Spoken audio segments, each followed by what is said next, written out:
The question of how and why the United Nations is the crux of the great conspiracy to destroy the sovereignty of the United States and the enslavement of the American people within a UN one-world dictatorship is a complete and unknown mystery to the vast majority of the American people.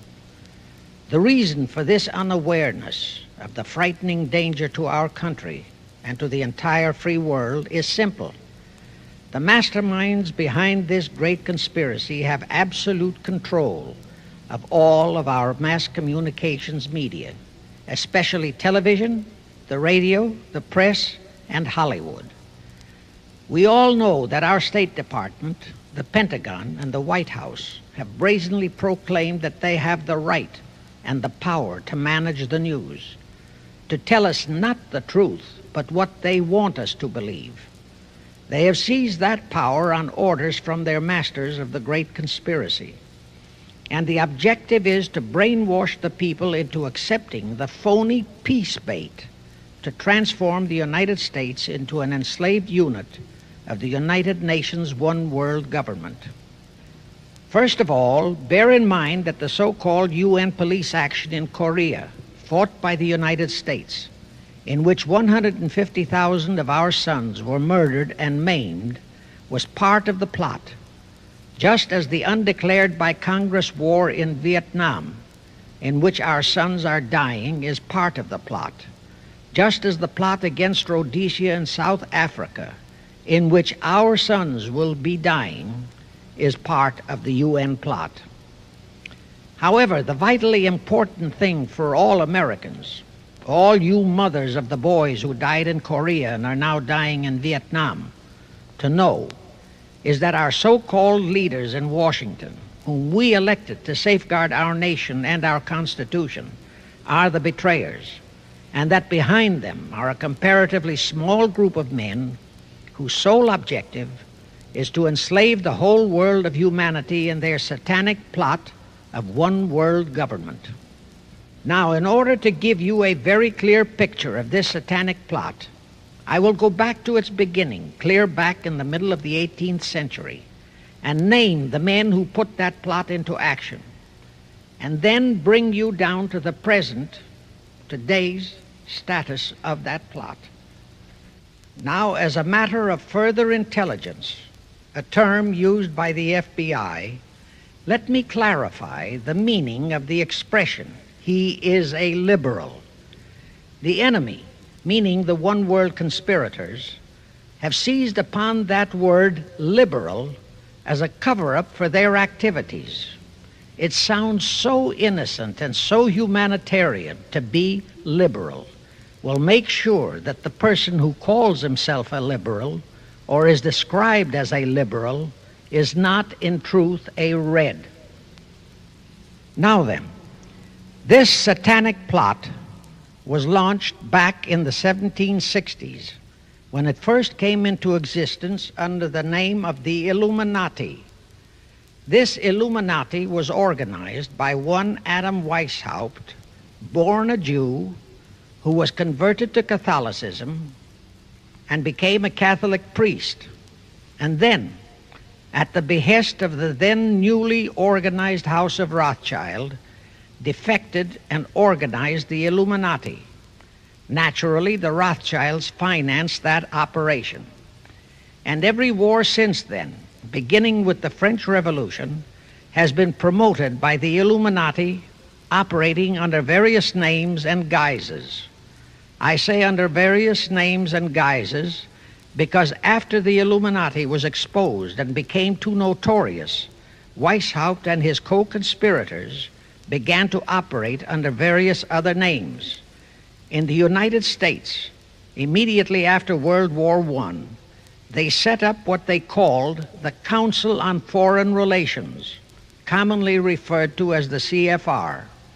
And this CFR is actually the Illuminati in the United States.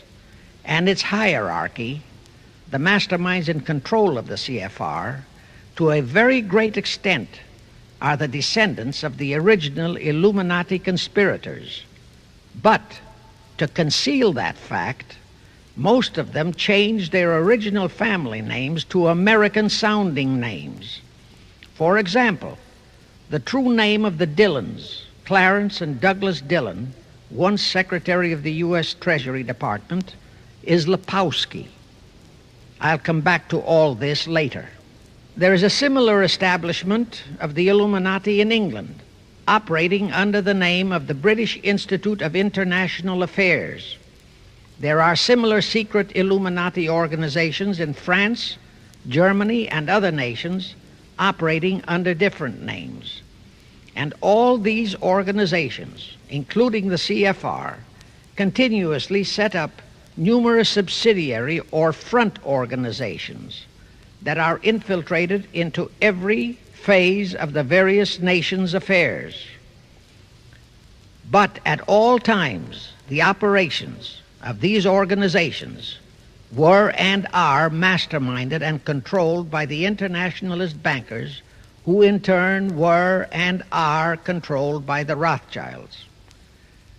The details of how they accomplished the setting up of the CFR in the United States, as also in the other nations, are far too voluminous to be described in this dissertation.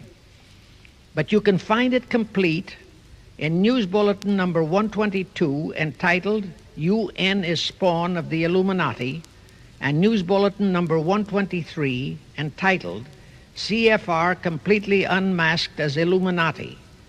Both are published by the Cinema Educational Guild, Post Office Box 46205, Hollywood, California. You can get them for 50 cents per copy by writing to that address. Those news bulletins reveal the names of the original founders of the Illuminati and the Americanized names of their descendants in the present CFR. Now I'll go back to the activities of the original Illuminati conspirators. As revealed in News Bulletin number 122, one branch of the Rothschild family had financed Napoleon. Another branch of the Rothschilds, both branches the real masterminds of the Illuminati, financed Britain, Germany, and the other nations in the Napoleonic Wars.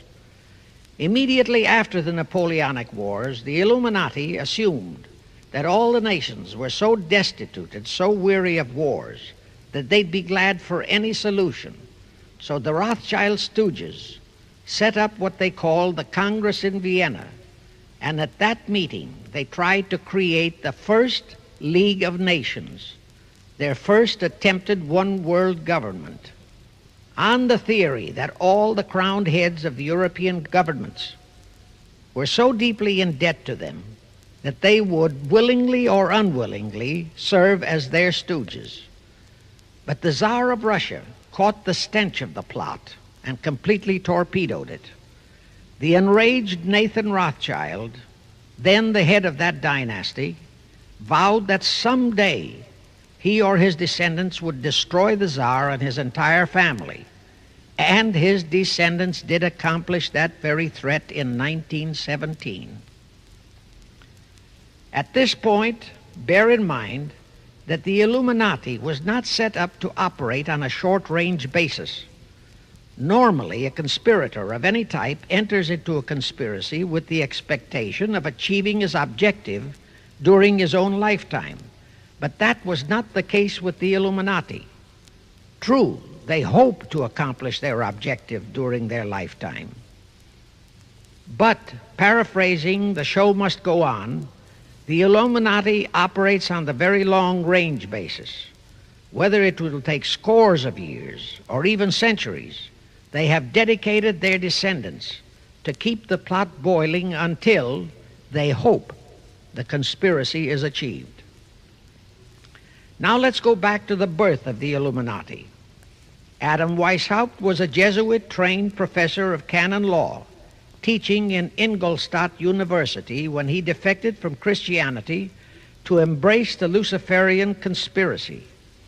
It was in 1770 that the professional moneylenders, the then recently organized House of Rothschild, retained him to revise and modernize the age-old protocols of Zionism, which from the outset was designed to give the synagogue of Satan, so named by Jesus Christ, ultimate world domination, so they could impose the Luciferian ideology upon what would remain of the human race after the final social cataclysm by use of satanic despotism.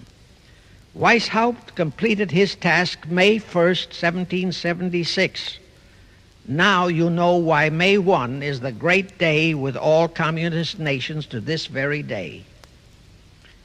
That was the day, May 1, 1776, that Weishaupt completed his plan and officially organized the Illuminati to put the plan into execution.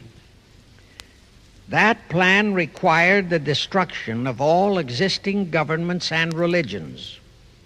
That objective was to be reached by dividing the masses of people whom he, Weishaupt, termed Goyim, or human cattle, into opposing camps in ever-increasing numbers on political, social, economic, and other issues, the very conditions we have in our country today.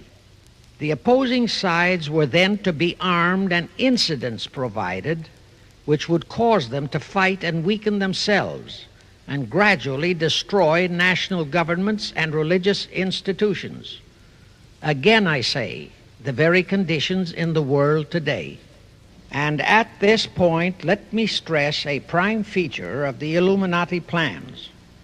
When and if their blueprint for world control, the protocols of the elders of Zion, is discovered and exposed, they would wipe all the Jews off the face of the earth in order to divert suspicions from themselves. If you think this is far-fetched, bear in mind that they permitted Hitler, a liberal socialist himself, who was financed by Krupp, Kennedy, the Warburgs, and the Rothschilds, to incinerate 600,000 Jews. Now, just why did the conspirators choose the word Illuminati for their satanic organization? Weishaupt himself said that the word is derived from Lucifer and means holders of the light, using the lie that his objective was to bring about a one-world government to enable those with mental ability to govern the world and prevent all wars in the future. In short, using the word peace on earth as his bait, exactly as that same bait, peace, was used by the 1945 conspirators to foist the United Nations on us. Weishaupt, financed, I repeat, by the Rothschilds, recruited some 2,000 paid followers. These included the most intelligent men in the fields of arts and letters, education, the sciences, finance, and industry. He then established lodges of the Grand Orient, Masonic lodges, to be their secret headquarters. And I again repeat that in all of this he was acting under orders from the House of Rothschild. The main features of the Weishaupt plan of operation required his Illuminati to do the following things to help them to accomplish their purpose. Number one, use monetary and sex bribery to obtain control of men already in high places in the various levels of all governments and other fields of endeavor. Once influential persons had fallen for the lies, deceits, and temptations of the Illuminati, they were to be held in bondage by application of political and other forms of blackmail, threats of financial ruin, public exposure and physical harm, even death, to themselves and loved members of their families. Do you realize how many present top officials in our federal government in Washington are controlled in just that way by the CFR? Do you realize how many homosexuals in our State Department, the Pentagon, all federal agencies, even in the White House, are controlled that way? Number two, Illuminati on the faculties of colleges and universities were to cultivate students possessing exceptional mental ability belonging to well-bred families with international leanings and recommend them for special training in internationalism. Such training was to be provided by granting scholarships to those selected by the Illuminists. That gives you an idea what a Rhodes Scholarship means. It means indoctrination into accepting the idea that only a one-world government can put an end to recurring wars and strife. That's how the United Nations was sold to the American people. One of the most notable Rhodes Scholars we have in our country is Senator William J. Fulbright, sometimes referred to as Half-Bright. His entire voting record spells Illuminati. All such scholars were to be first persuaded and then convinced that men of special talent and brains have the right to rule those less gifted on the ground that the masses don't know what is best for them physically, mentally, and spiritually. In addition to the Rhodes and similar scholarships, today there are 3 special Illuminati schools located in Gordonstown in Scotland, Salem in Germany, and Anavrita in Greece. These 3 are known ones, but there are others that are kept undercover. Prince Philip, the husband of Britain's Queen Elizabeth, was educated at Gordonstown at the instigation of Lord Louis Mountbatten, his uncle, a Rothschild relative who became Britain's admiral of the fleet after World War II ended. Number 3, all influential people trapped into coming under the control of the Illuminati, plus the students who had been specially educated and trained, were to be used as agents and placed behind the scenes of all governments as experts and specialists, so they would advise the top executives to adopt policies which would, in the long run, serve the secret plans of the Illuminati one-world conspiracy and bring about the destruction of the governments and religions they were elected or appointed to serve. Do you know how many such men operate in our government at this very time? Rusk, McNamara, Hubert Humphrey, Fulbright, Kuchel, and go on and on and on. Number 4, perhaps the most vital directive in Weishaupt's plan was to obtain absolute control of the press, at that time the only mass communications media, to distribute information to the public, so that all news and information could be slanted, so that the masses could be convinced that a one-world government is the only solution to our many and varied problems. Now do you know who owns and controls our mass communications media?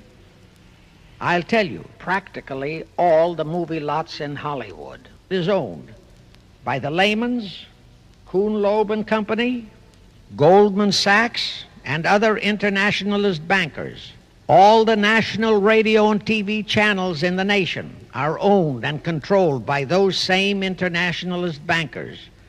The same is true of every chain of metropolitan newspapers and magazines, also of the press wire services, such as Associated Press, United Press International, etc. The supposed heads of all those media are merely the fronts for the internationalist bankers, who in turn compose the hierarchy of the CFR, today's Illuminati in America. Now can you understand why the Pentagon's press agent Sylvester so brazenly proclaimed that the government has the right to lie to the people? What he really meant was that our CFR-controlled government had the power to lie to and be believed by the brainwashed American people. And let's again go back to the first days of the Illuminati. Because Britain and France were the 2 greatest world powers in the late years of the 18th century, Weishaupt ordered the Illuminati to foment the colonial wars, including our Revolutionary War, to weaken the British Empire and organize the French Revolution to destroy the French Empire. He scheduled the French Revolution to start in 1789. However, in 1784, a true act of God placed the Bavarian government in possession of evidence which proved the existence of the Illuminati, and that evidence could have saved France if they, the French government, hadn't refused to believe it. Here is how that act of God happened. It was in 1874 that Weishaupt issued his orders for the French Revolution. A German writer named Zwack put it into book form. It contained the entire Illuminati story and Weishaupt's plans. A copy of this book was sent to the Illuminists in France, headed by Robespierre, whom Weishaupt had delegated to foment the French Revolution. The courier was struck and killed by lightning as he rode through Ralston on his way from Frankfurt to Paris. The police found the subversive documents on his body and turned them over to the proper authorities. After careful study of the plot, the Bavarian government ordered the police to raid Weishaupt's newly organized lodges of the Grand Orient and the homes of his most influential associates. All additional evidence thus discovered convinced the authorities the documents were genuine copies of the conspiracy by which the Illuminati planned to use wars and revolutions to bring about the establishment of a one-world government, the powers of which they, headed by the Rothschilds, intended to usurp as soon as it was established, exactly in line with the United Nations plot of today. In 1785, the Bavarian government outlawed the Illuminati and closed the lodges of the Grand Orient.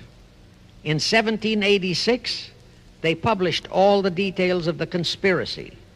The English title of that publication is The Original Writings of the Order and Sect of the Illuminati. Copies of the entire conspiracy were sent to all the heads of church and state in Europe.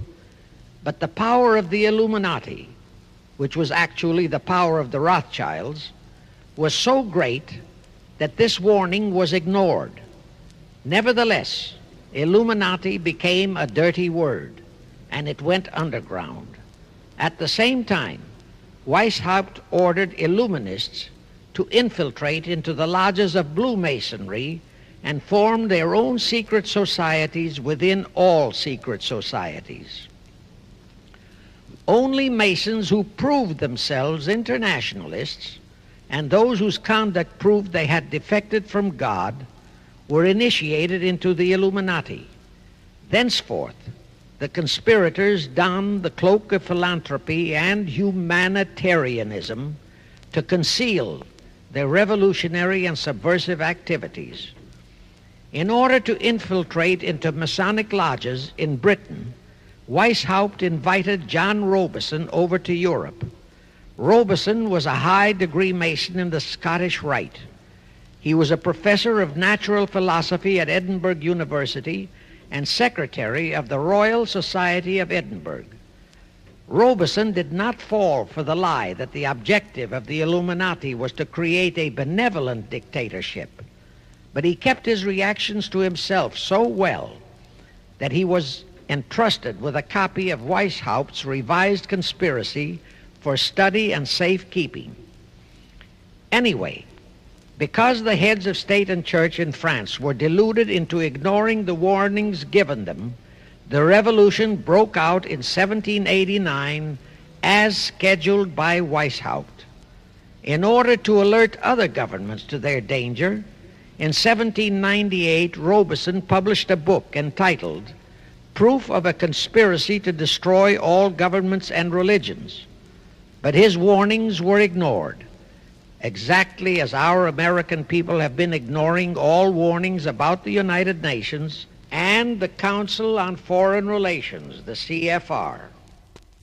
Now here is something that will stun and very likely outrage many who hear this, but there is documentary proof that our own Thomas Jefferson and Alexander Hamilton became students of Weishaupt. Jefferson was one of Weishaupt's strongest defenders when he was outlawed by his government. And it was Jefferson who infiltrated the Illuminati into the then newly organized lodges of the Scottish Rite in New England. Here is the proof. In 1789, John Robeson warned all Masonic leaders in America that the Illuminati had infiltrated into their lodges. And on July 19, 1789, David Papin, president of Harvard University, issued the same warning to the graduating class and lectured them on the influence Illuminism was acquiring on American politics and religion. And to top it off, John Quincy Adams, who had organized the New England Masonic lodges, issued his warnings. He wrote 3 letters to Colonel William L. Stone, a top Mason, in which he exposed how Jefferson was using Masonic lodges for subversive, Illuministic purposes. Those 3 letters are at this very time in Rittenberg Square Library in Philadelphia. In short, Jefferson, founder of the Democratic Party, was a member of the Illuminati, which at least partly accounts for the condition of the party at this time. And through infiltrations of the Republican Party, we have exactly nothing of loyal Americanism today. That disastrous rebuff at the Congress at Vienna, created by the Tsar of Russia, did not by any means destroy the Illuminati conspiracy. It merely forced them to adopt a new strategy. Realizing that the one world idea was, for the moment, killed, the Rothschilds decided that to keep the plot alive, they'd have to do it by heightening their control of the money systems of the European nations. Earlier, by a ruse, the outcome of the Battle of Waterloo had been falsified. Rothschild had spread a story that Napoleon had won that battle. That had precipitated a terrific panic on the stock market in England. All stocks had plummeted down to practically zero, and Nathan Rothschild bought all the stocks for virtually a penny on its dollar values. That gave him complete control of the economy of Britain and virtually of all Europe. So immediately after that Congress in Vienna had boomeranged, Rothschild forced Britain to set up a new Bank of England, which he absolutely controlled, exactly as later, through Jacob Schiff, he engineered our own Federal Reserve Act, which gave the House of Rothschild a secret control of the economy in the United States. But now for a moment, let's dwell on the activities of the Illuminati in the United States.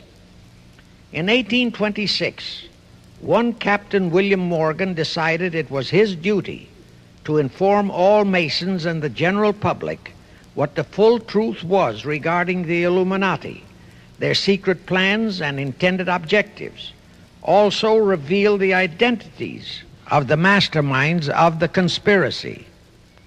The Illuminati promptly tried Morgan in absentia and convicted him of treason. They ordered one Richard Howard, an English Illuminist, to carry out their sentence of execution as a traitor. Morgan was warned and he tried to escape to Canada, but Howard caught up with him near the border, near the Niagara Gorge to be exact, where he murdered him. This was verified in a sworn statement made in New York by one Avery Allen to the effect that he heard Howard render his report of the execution to a meeting of Knights Templars in St. John's Hall, New York. He also told how arrangements had been made to ship Howard back to England. That Allen affidavit is on record in New York City archives. Very few Masons and very few of the general public know that general disapproval over that incident of murder caused approximately half of all the Masons in the northern jurisdiction of the United States to secede. Copies of the minutes of the meeting held to discuss that matter are still in existence in safe hands, and that all that secrecy emphasizes the power of the masterminds of the Illuminati to prevent such terrible events of history from being taught in our schools. In the early 1850s, the Illuminati held a secret meeting in New York, which was addressed by a British Illuminist named Wright. Those in attendance were told that the Illuminati was organizing to unite the nihilist and atheist groups with all other subversive groups into an international to be known as communists. That was when the word communist first came into being, and it was intended to be the supreme weapon and scare word to terrify the whole world and drive the terrorized peoples into the Illuminati one world scheme. This scheme, communism, was to be used to enable the Illuminati to foment future wars and revolutions. Clinton Roosevelt, a direct ancestor of Franklin Roosevelt, Horace Greeley and Charles Dana, foremost newspaper publishers of that time, were appointed to head a committee to raise funds for the new venture. Of course, most of the funds were provided by the Rothschilds. And this fund was used to finance Karl Marx and Engels when they wrote Das Kapital and the Communist Manifesto in Soho, England. And this clearly reveals that communism is not a so-called ideology, but a secret weapon, a bogeyman word to serve the purpose of the Illuminati. Weishaupt died in 1830, but prior to his death he prepared a revised version of the age-old conspiracy, the Illuminati, which under various aliases was to organize, finance, direct, and control all international organizations and groups by working their agents into executive positions at the top. In the United States, we have Woodrow Wilson, Franklin Roosevelt, Jack Kennedy, Johnson, Rusk, McNamara, Fulbright, etc. as prime examples. In addition, while Karl Marx was writing the Communist Manifesto under the direction of one group of Illuminists, Professor Karl Ritter of Frankfurt University was writing the antithesis under direction of another group.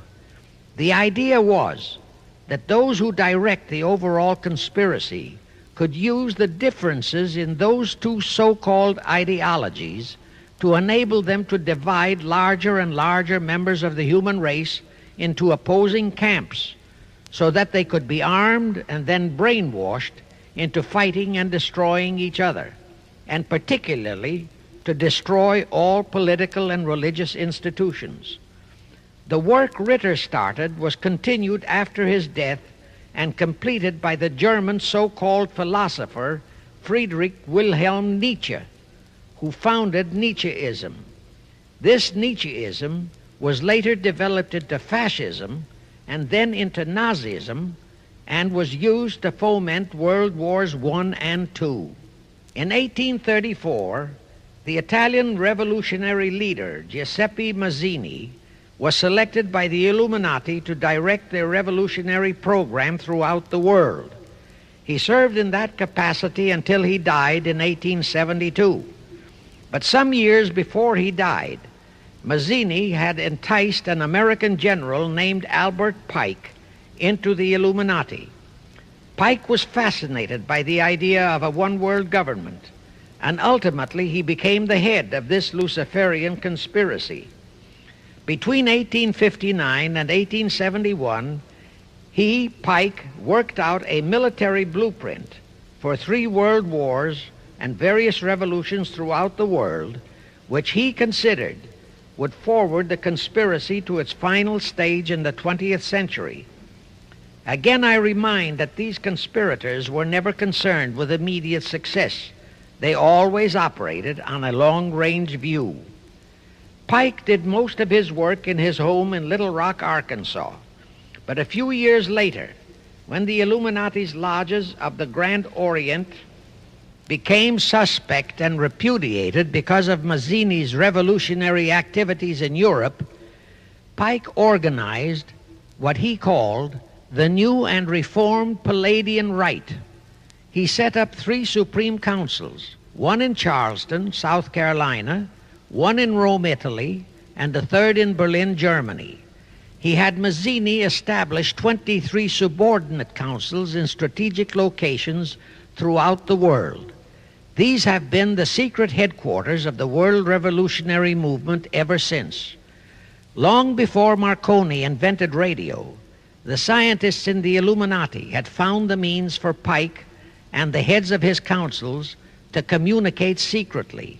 It was the discovery of that secret that enabled intelligence officers to understand how apparently unrelated incidents, one such as the assassination of an Austrian prince at Sarajevo, took place simultaneously throughout the world, which developed into a war or a revolution. Pike's plan was as simple as it has proved effective. It called for communism, Nazism, political Zionism, and other international movements be organized and used to foment 3 global world wars and at least 2 major revolutions. The First World War was to be fought so as to enable the Illuminati to destroy Tsarism in Russia, as vowed by Rothschild after the Tsar had torpedoed his scheme at the Congress in Vienna, and to transform Russia into a stronghold of atheistic communism. The differences stirred up by agents of the Illuminati between the British and German empires were to be used to foment this war. After the war would be ended, communism was to be built up and used to destroy other governments and weaken religions. World War II, when and if necessary, was to be fomented by using the controversies between fascists and political Zionists. And here let it be noted that Hitler was financed by Krupp, the Warburgs, the Rothschilds, and other internationalist bankers, and that the slaughter of the supposed 600,000 Jews by Hitler didn't bother the Jewish internationalist bankers at all. That slaughter was necessary in order to create worldwide hatred of the German people and thus bring about the war against them. In short, this Second World War was to be fought to destroy Nazism and to increase the power of political Zionism so that the State of Israel could be established in Palestine. During this World War II, international communism was to be built up until it equaled in strength that of united Christendom. When it reached that point, it was to be contained and kept in check until required for the final social cataclysm. As we know now, Roosevelt, Churchill, and Stalin put that exact policy into effect, and Truman, Eisenhower, Kennedy, and Johnson continued that same exact policy. World War III is to be fomented by using the so-called controversies the agents of the Illuminati, operating under whatever new name, are now stirring up between the political Zionists and the leaders of the Muslim world. That war is to be directed in such a manner that all of Islam and political Zionism, Israel, will destroy each other, while at the same time the remaining nations, once more divided on this issue, will be forced to fight themselves into a state of complete exhaustion, physically, mentally, spiritually, and economically. Now, can any thinking person doubt that the intrigue now going on in the Near, Middle, and Far East is designed to accomplish that satanic objective? Pike himself foretold all this in a statement he made to Mazzini on August 15, 1871. Pike stated that after World War III is ended, those who will inspire to undisputed world domination will provoke the greatest social cataclysm the world has ever known. Quoting his own words, taken from the letter he wrote to Mazzini, and which letter is now catalogued in the British Museum in London, England, he said, "We shall unleash the nihilists and the atheists, and we shall provoke a great social cataclysm which in all its horror will show clearly to all nations the effect of absolute atheism, the origin of savagery and of most bloody turmoil. Then everywhere the people forced to defend themselves against the world minority of revolutionaries will exterminate those destroyers of civilization, and the multitudes disillusioned with Christianity, whose deistic spirits will be from that moment on without direction and leadership, and anxious for an ideal but without knowledge where to send its adoration, will receive the true light through the universal manifestation of the pure doctrine of Lucifer, brought finally out into public view, a manifestation which will result from a general reactionary movement which will follow the destruction of Christianity and atheism, both conquered and exterminated at the same time." When Mazzini died in 1872, Pike made another Italian revolutionary leader named Adrian Lemmy his successor. Lemmy, in turn, was succeeded by Lenin and Trotsky, then by Stalin. The revolutionary activities of all those men were financed by British, French, German, and American international bankers, all of them dominated by the House of Rothschild. We are supposed to believe that the international bankers of today, like the money changers of Christ's day, are only the tools or agents of the great conspiracy, but actually they are the masterminds behind all of it. While the general public has been brainwashed by all the mass communications media into believing that communism is a movement of the so-called workers, the actual fact is that both British and American intelligence officers have authentic documentary evidence that international liberals operating through their international banking houses, particularly the House of Rothschild, have financed both sides in every war and revolution since 1776. Those who today comprise the conspiracy, the CFR in the United States, direct our governments, whom they hold in usury through such methods as the Federal Reserve System in America, to fight wars such as Vietnam, created by the United Nations, so as to further Pike's Illuminati plans to bring the world to that stage of the conspiracy when atheistic communism and the whole of Christianity can be forced into an all-out Third World War within each remaining nation, as well as on an international scale. The headquarters of the great conspiracy in the late 1700s was in Frankfurt, Germany, where the House of Rothschild had been established by Mayer Anschelm, who adopted the Rothschild name and linked together other international financiers who had literally sold their souls to the devil. After the Bavarian government's exposure in 1786, the conspirators moved their headquarters to Switzerland, then to London. Since World War II, after Jacob Schiff, the Rothschild's boy in America, died, the headquarters of the American branch has been in the Harold Pratt Building, New York, and the Rockefellers, originally protégés of Schiff, have taken over the manipulation of finances in America for the Illuminati. In the final phases of the conspiracy, the one world government will consist of the king dictator, head of the United Nations, the CFR, and a few billionaires, economists, and scientists who have proved their devotion to the great conspiracy. All others are to be integrated into a vast conglomeration of mongrelized humanity, actually slaves.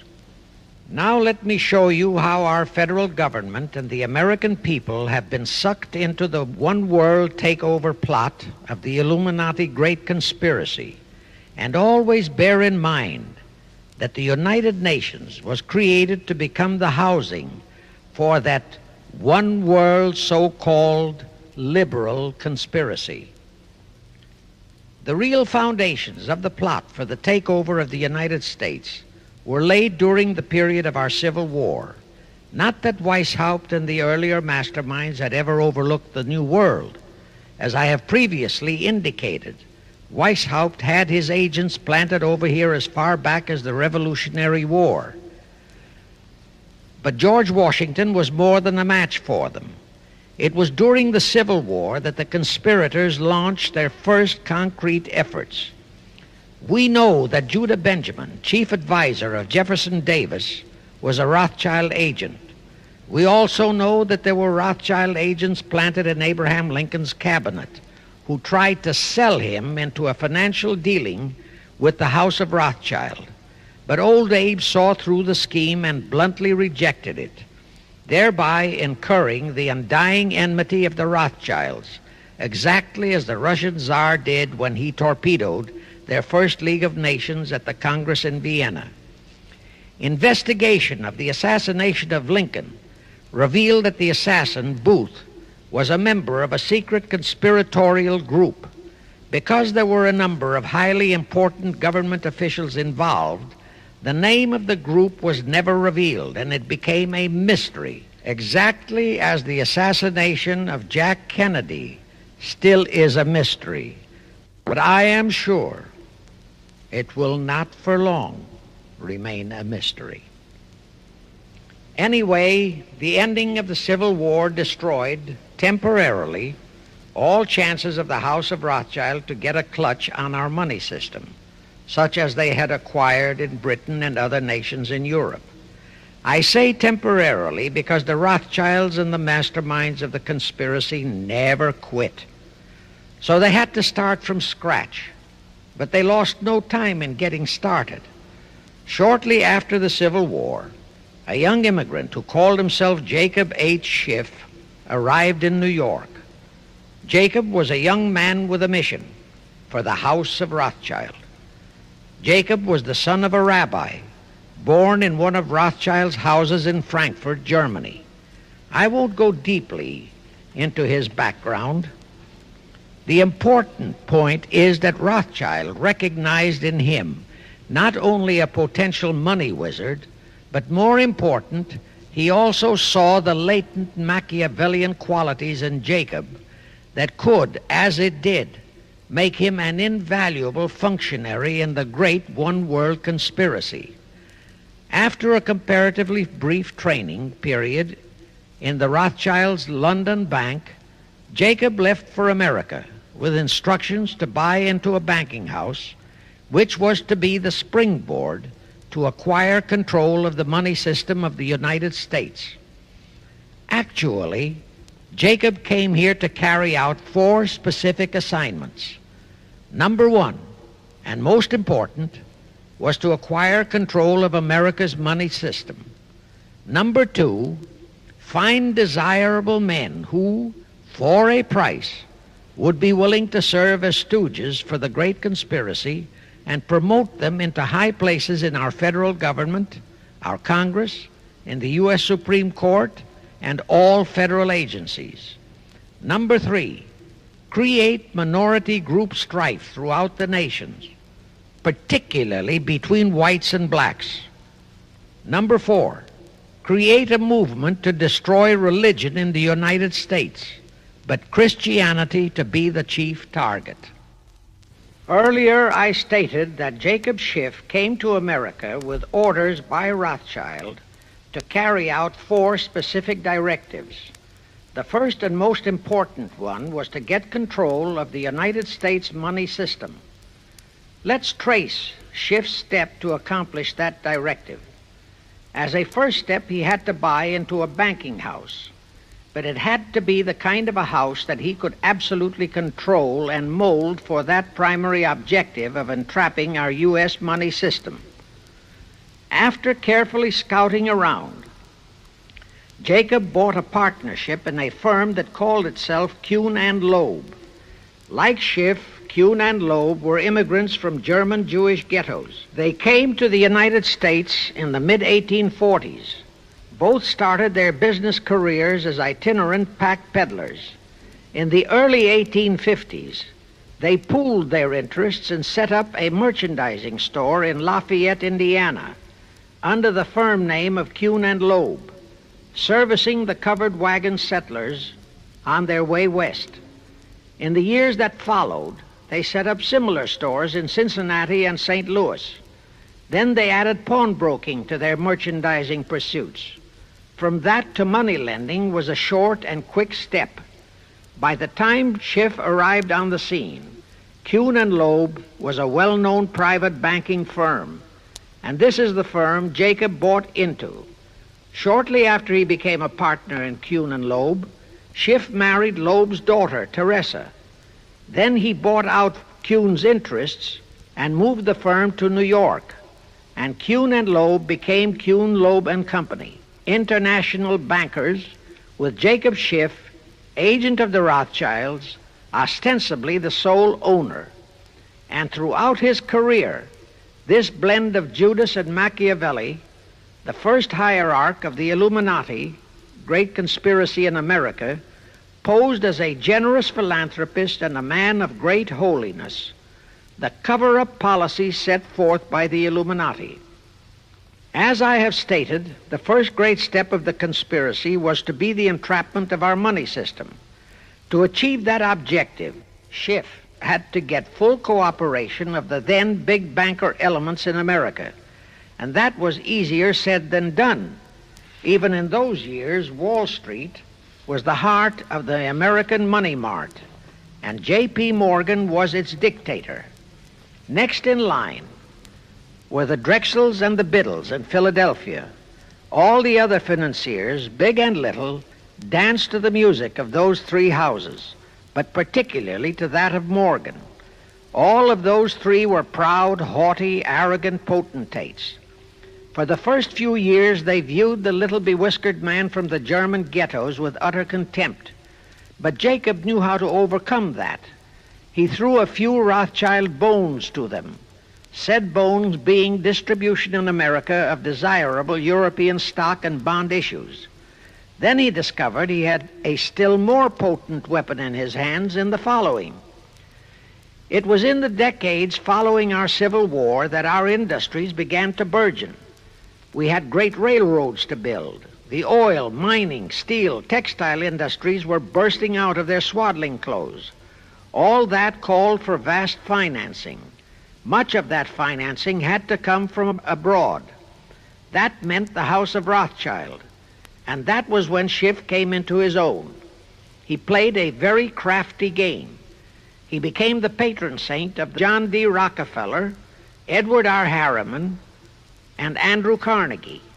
He financed the Standard Oil Company for Rocky, the railroad empire for Harriman, and the steel empire for Carnegie.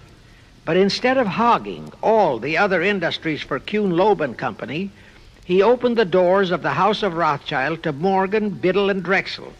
In turn, Rothschild arranged the setting up of London, Paris, European, and other branches for those three, but always in partnerships with Rothschild subordinates. And Rothschild made it very clear to all those men that Schiff was to be the boss in New York. Thus, at the turn of the century, Schiff had a tight control of the entire banking fraternity on Wall Street, which by then, with Schiff's help, included Lehman Brothers, Goldman Sachs, and other internationalist banks, headed by men chosen by the Rothschilds. In short, that meant control of the nation's money powers, and he was then ready for the giant step, the entrapment of our national money system. Now, under our Constitution, all control of our money system is vested solely in our Congress. Schiff's next important step was to seduce our Congress to betray that constitutional edict by surrendering that control to the hierarchy of the Illuminati's great conspiracy. In order to legalize that surrender and thus make the people powerless to resist it, it would be necessary to have Congress enact special legislation. To accomplish that, Schiff would have to infiltrate stooges into both houses of Congress, stooges powerful enough to railroad Congress into passing such legislation. Equally, or even more important, he would have to plant a stooge in the White House, a president without integrity and without scruples, who would sign that legislation into law. To accomplish that, he had to get control of either the Republican or the Democratic Party. The Democratic Party was the more vulnerable. It was the hungrier of the two parties. Except for Grover Cleveland, the Democrats had been unable to land one of their men in the White House since before the Civil War. There were two reasons for that. Number one, poverty of the party. Number two, there were considerably more Republican-minded voters than Democrats. The poverty matter was not a great problem, but the voter problem was a different story. But as I previously said, Schiff was a smart cookie. Here is the atrocious and murderous method he employed to solve that voter problem. His solution emphasizes how very little the Jewish internationalist bankers care about their own racial brethren, as you shall see. Suddenly, around 1890, there broke out a nationwide series of pogroms in Russia. Many, many thousands of innocent Jews, men, women, and children, were slaughtered by the Cossacks and other peasants. Similar pogroms with similar slaughter of innocent Jews broke out in Poland, Romania, and Bulgaria. All those pogroms were fomented by Rothschild agents. As a result, Jewish terrified refugees from all those nations swarmed into the United States, and that continued throughout the next 2 or 3 decades because the pogroms were continuous through all those years. All those refugees were aided by self-styled humanitarian committees set up by Schiff, the Rothschilds, and all the Rothschild affiliates. In the main, the refugees streamed into New York, but the Schiff-Rothschild humanitarian committees found ways to shuffle many of them into other large cities, such as Chicago, Boston, Philadelphia, Detroit, Los Angeles, etc. All of them were quickly transformed into naturalized citizens and educated to register as Democrats. Thus, all of that so-called minority group became solid Democratic voter blocs in their communities, all controlled and maneuvered by their so-called benefactors. And shortly after the turn of the century, they became vital factors in the political life of our nation. That was one of the methods Schiff employed to plant men like Nelson Aldrich in our Senate and Woodrow Wilson in the White House. At this point, let me remind you of another of the important jobs that was assigned to Schiff when he was dispatched to America. I refer to the job of destroying the unity of the American people by creating minority group and racial strife. By the pogrom-driven Jewish refugees into America, Schiff was creating one ready-made minority group for that purpose. But the Jewish people as a whole, made fearful by the pogroms, could not be depended upon to create the violence necessary to destroy the unity of the American people. But right within America, there was an already made-to-order, although as yet a sleeping minority group, the Negroes, who could be sparked into so-called demonstrations, rioting, looting, murder, and every other type of lawlessness. All that was necessary was to incite and arouse them. Together, those two minority groups, properly maneuvered, could be used to create exactly the kind of strife in America the Illuminati would need to accomplish their objective. Thus, at the same time that Schiff and his co-conspirators were laying their plans for the entrapment of our money system, they were also perfecting plans to hit the unsuspecting American people with an explosive and terrifying racial upheaval that would tear the people into hate fractions and create chaos throughout the nation, especially on all college and university campuses. all protected by Earl Warren decisions and our so-called leaders in Washington. Of course, perfecting those plans required time and infinitely patient organizing. Now, to remove all doubts, I'll take a few moments to give you documentary proof of this racial strife plot. First of all, they had to create leaderships and organizations to draw in millions of dupes, both Jewish and Negroes, who would do the demonstrating and commit the rioting, looting, and lawlessness. So in 1909, Schiff, the Laymans, and other conspirators organized and set up the National Association for the Advancement of the Colored People, known as the NAACP. The presidents, directors, and legal counsels of the NAACP were always white men, Jews appointed by Schiff. And this is the case to this very day. Then, in 1913, the Schiff Group organized the Anti-Defamation League of the B'nai B'rith, commonly known as the ADL, to serve as the Gestapo and hatchet man outfit for the entire great conspiracy. Today, this sinister ADL maintains over 2,000 agencies in all parts of the country, and they advise and completely control every action of the NAACP, core of the Urban League, of all the other so-called Negro civil rights organizations throughout the nation, including such leaders as Martin Lucifer King, Stokely Carmichael, Bayard Rustin, and others of that ilk.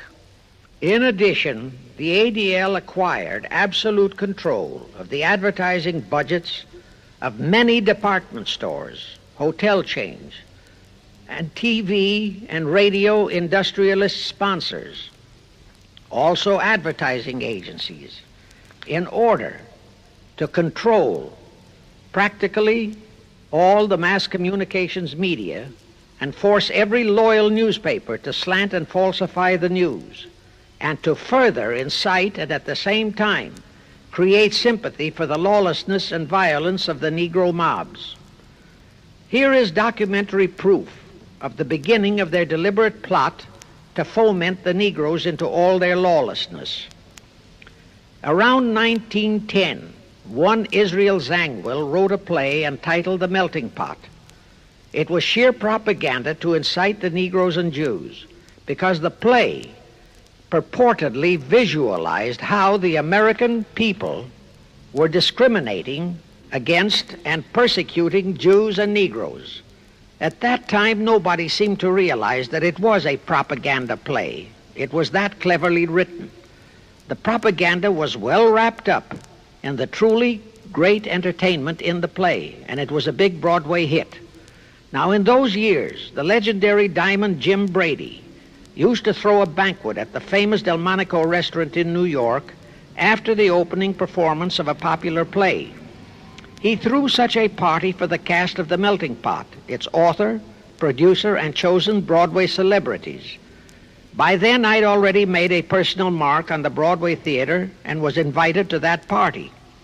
There I met George Bernard Shaw and a Jewish writer named Israel Cohen. Zangwill, Shaw, and Cohen were the triumvirate who created the Fabian Society in England and had worked closely with a Frankfurt Jew named Mordecai, who had changed his name to Karl Marx.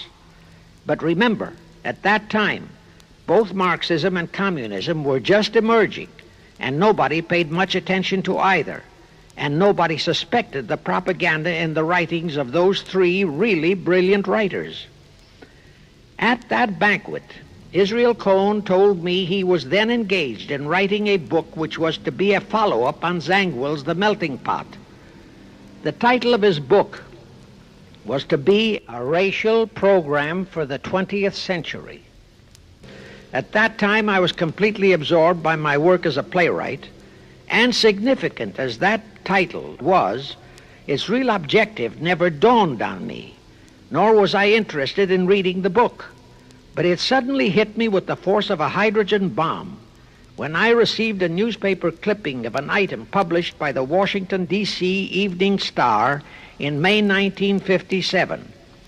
That item was a verbatim reprint of the following excerpt in Israel Cohen's book, A Racial Program for the 20th Century, and it reads, as I quote, "We must realize that our party's most powerful weapon is racial tension. By propounding into the consciousness of the dark races that for centuries they have been oppressed by the whites, we can mold them to the program of the Communist Party. In America, we will aim for subtle victory. While inflaming the Negro minority against the whites, we will instill in the whites a guilt complex for their exploitation of the Negroes. We will aid the Negroes to rise to prominence in every walk of life, in the professions and in the world of sports and entertainment.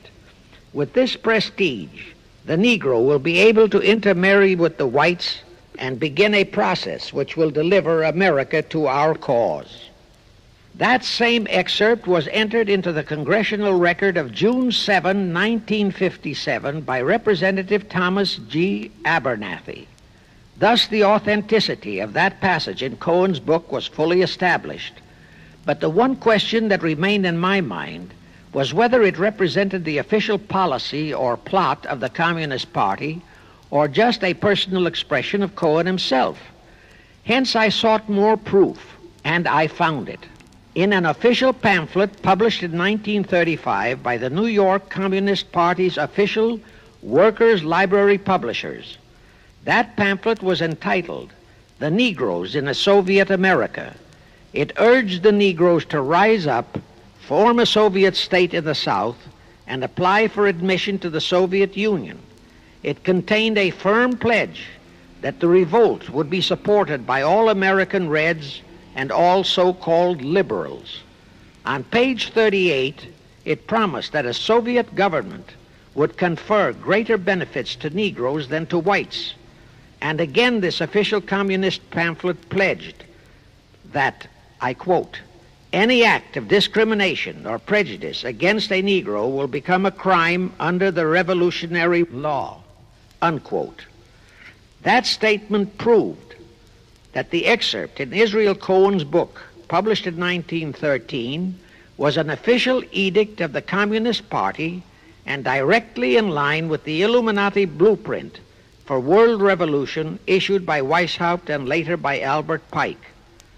Now there's only one question, and that is to prove that the communist regime is directly controlled by the American Jacob Schiff and London Rothschild masterminds of the Great Conspiracy. A little later, I will provide that proof that will remove even a remote doubt that the Communist Party as we know it was created by those masterminds, capitalists if you will note, that Schiff, the Warburgs, and the Rothschilds planned and financed the entire Russian Revolution, also the murder of the Tsar and his family, and that Lenin, Trotsky, and Stalin took their orders directly from Schiff and the other capitalists whom they supposedly are fighting. Now can you see why the vile Earl Warren and his equally vile co-Supreme Court justices issued that infamous and treasonous desegregation decision in 1954? It was to aid and abet the plot of the Illuminati conspirators to create tension and strife between Negroes and whites. Can you see why the same Earl Warren issued his decision prohibiting Christian prayers and Christmas carols in our schools? It was done to destroy Christianity. Can you see why Eisenhower, despite all the rigid constitutional prohibitions, sent federal troops into a southern state to enforce the desegregation decision? Why Kennedy did likewise? And can you see why Johnson and 66 senators, despite the protests of 90% of the American people, voted for the Consular Treaty, which opens our entire country to Russian spies and saboteurs? All those 66 senators are 20th century Benedict Arnolds. It is up to you and you, all of the American people, to force Congress, our elected servants, to haul in those American traitors for impeachments, and that when proven guilty, they all be given the punishment prescribed for traitors who aid and abet our enemies. And that includes the forcing of rigid investigations by Congress of the CFR and all their fronts, such as the ADL, the NAACP, SNCC, and such Illuminati tools as Martin Lucifer King. Such investigations will completely unmask all the leaders in Washington and the Illuminati and all their affiliations and affiliates as traitors carrying out the Illuminati plot. It will completely unmask the United Nations as the intended crux of the entire plot and force Congress to take the U.S. out of the UN and hurl the UN out of the U.S. In fact, it will destroy the UN and the entire plot. Before I close this phase, I wish to reiterate and stress one vital point, which I urge you to never forget if you wish to save our country for your children and their children. Here is the point. Every unconstitutional and unlawful act committed by Woodrow Wilson, by Franklin Roosevelt, by Truman, Eisenhower, and Kennedy, and are now being committed by Johnson, is exactly in line with the Illuminati conspirators' centuries-old plot outlined by Weishaupt and Albert Pike. Every vicious decision issued by the traitorous Earl Warren and his equally traitorous Supreme Court justices was directly in line with what the Illuminati blueprint required. That all the treason committed by our State Department under Rusk and earlier by John Foster Dulles and Marshall, also all the treason committed by McNamara and his predecessors, is directly in line with that same Illuminati blueprint for the takeover of the world. Also the amazing treason by various members of our Congress, especially by the 66 senators who signed for the Consular Treaty, has been committed on orders from the Illuminati. Now I will go back to Jacob Schiff's entrapment of our money system and the treasonous actions that followed. It will also reveal the Schiff-Rothschild control of not only Karl Marx, but of Lenin, Trotsky, and Stalin, who created the revolution in Russia and set up the Communist Party. It was in 1908 that Schiff decided the time had come for his seizure of our money system. His chief lieutenants in that seizure were Colonel Edward Mandell House, whose entire career was that of chief executive and courier for Schiff, as I shall show, Bernard Baruch, and Herbert Lehman. In the fall of that year, they assembled in secret conclave at the Jekyll Island Hunt Club, owned by J.P. Morgan at Jekyll Island, Georgia.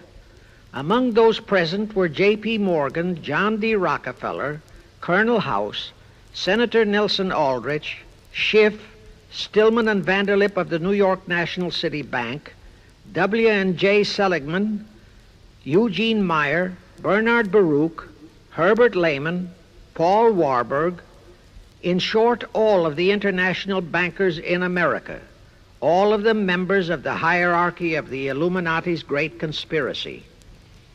A week later, they emerged with what they called the Federal Reserve System. Senator Aldrich was the stooge who was to railroad it through Congress. But they held that railroading in abeyance for one chief reason. They would first have to plant their man, an obedient stooge, in the White House to sign the Federal Reserve Act into law. They knew that even if the Senate would pass that act unanimously, the then newly elected President Taft would promptly veto it. So they waited. In 1912, their man, Woodrow Wilson, was elected to the presidency. Immediately after Wilson was inaugurated, Senator Aldrich railroaded the Federal Reserve Act through both houses of Congress, and Wilson promptly signed it, and the Federal Reserve Act became law. That heinous act of treason was committed in December 23, 1913, 2 days before Christmas, when all the members of Congress, except for several carefully picked representatives and 3 equally carefully picked senators, were away from Washington. How heinously treasonous was that act? I'll tell you. Our founding fathers knew full well the power of money. They knew that whoever had that power held the destiny of our nation in his hands. Therefore, they carefully guarded this power when they set forth in the Constitution that Congress, the elected representatives of the people, alone would have that power. The constitutional language on this point is brief, concise, and specific, stated in Article 1, Section 8, Paragraph 5, defining the duties and powers of Congress, and I quote, "To coin money, regulate the value thereof, and of foreign coin, and the standard of weights and measures," unquote. But on that tragic, unforgettable day of infamy, December 23, 1913, the men we sent to Washington to safeguard our interests, the representatives and senators and Woodrow Wilson, delivered the destiny of our nation into the hands of two aliens from Eastern Europe, Jacob Schiff and Paul Warburg. Warburg was a very recent immigrant who came here on orders from Rothschild for the express purpose of blueprinting that foul Federal Reserve Act. Now, the vast majority of the American people think that the Federal Reserve System is a United States government-owned agency. That is positively false. All of the stock of the Federal Reserve banks is owned by the member banks, and the heads of the member banks are all members of the hierarchy of the great Illuminati conspiracy known today as the CFR. The details of that act of treason in which many traitorous so-called Americans participated are far too long for this recording, but all those details are available in a book entitled The Federal Reserve Conspiracy, written by Eustace Mullins. In that book, Mullins tells the entire horrifying story and backs it up with unquestionable documentations. Aside from it being a truly fascinating and shocking story of that great betrayal, every American should read it as a matter of vital intelligence for the time when the whole American people will finally come awake and smash the entire conspiracy. And with God's help, that awakening will surely come. You can get a copy of that book from the publishers, the Christian Educational Association, 530 Chestnut Street, Union, New Jersey. Now, if you think that those aliens and their by accident of birth American co-conspirators would be content with just the control of our money system, you're in for another very sad shock. The Federal Reserve System gave the conspirators complete control of our money system, but it in no way touched the earnings of the people, because the Constitution positively forbids what is now known as the 20% withholding tax. But the Illuminati blueprint for one-world enslavement called for the confiscation of all private property and control of individual earning powers. This, and Karl Marx stressed that feature in his blueprint, had to be accomplished by a progressive graduated income tax.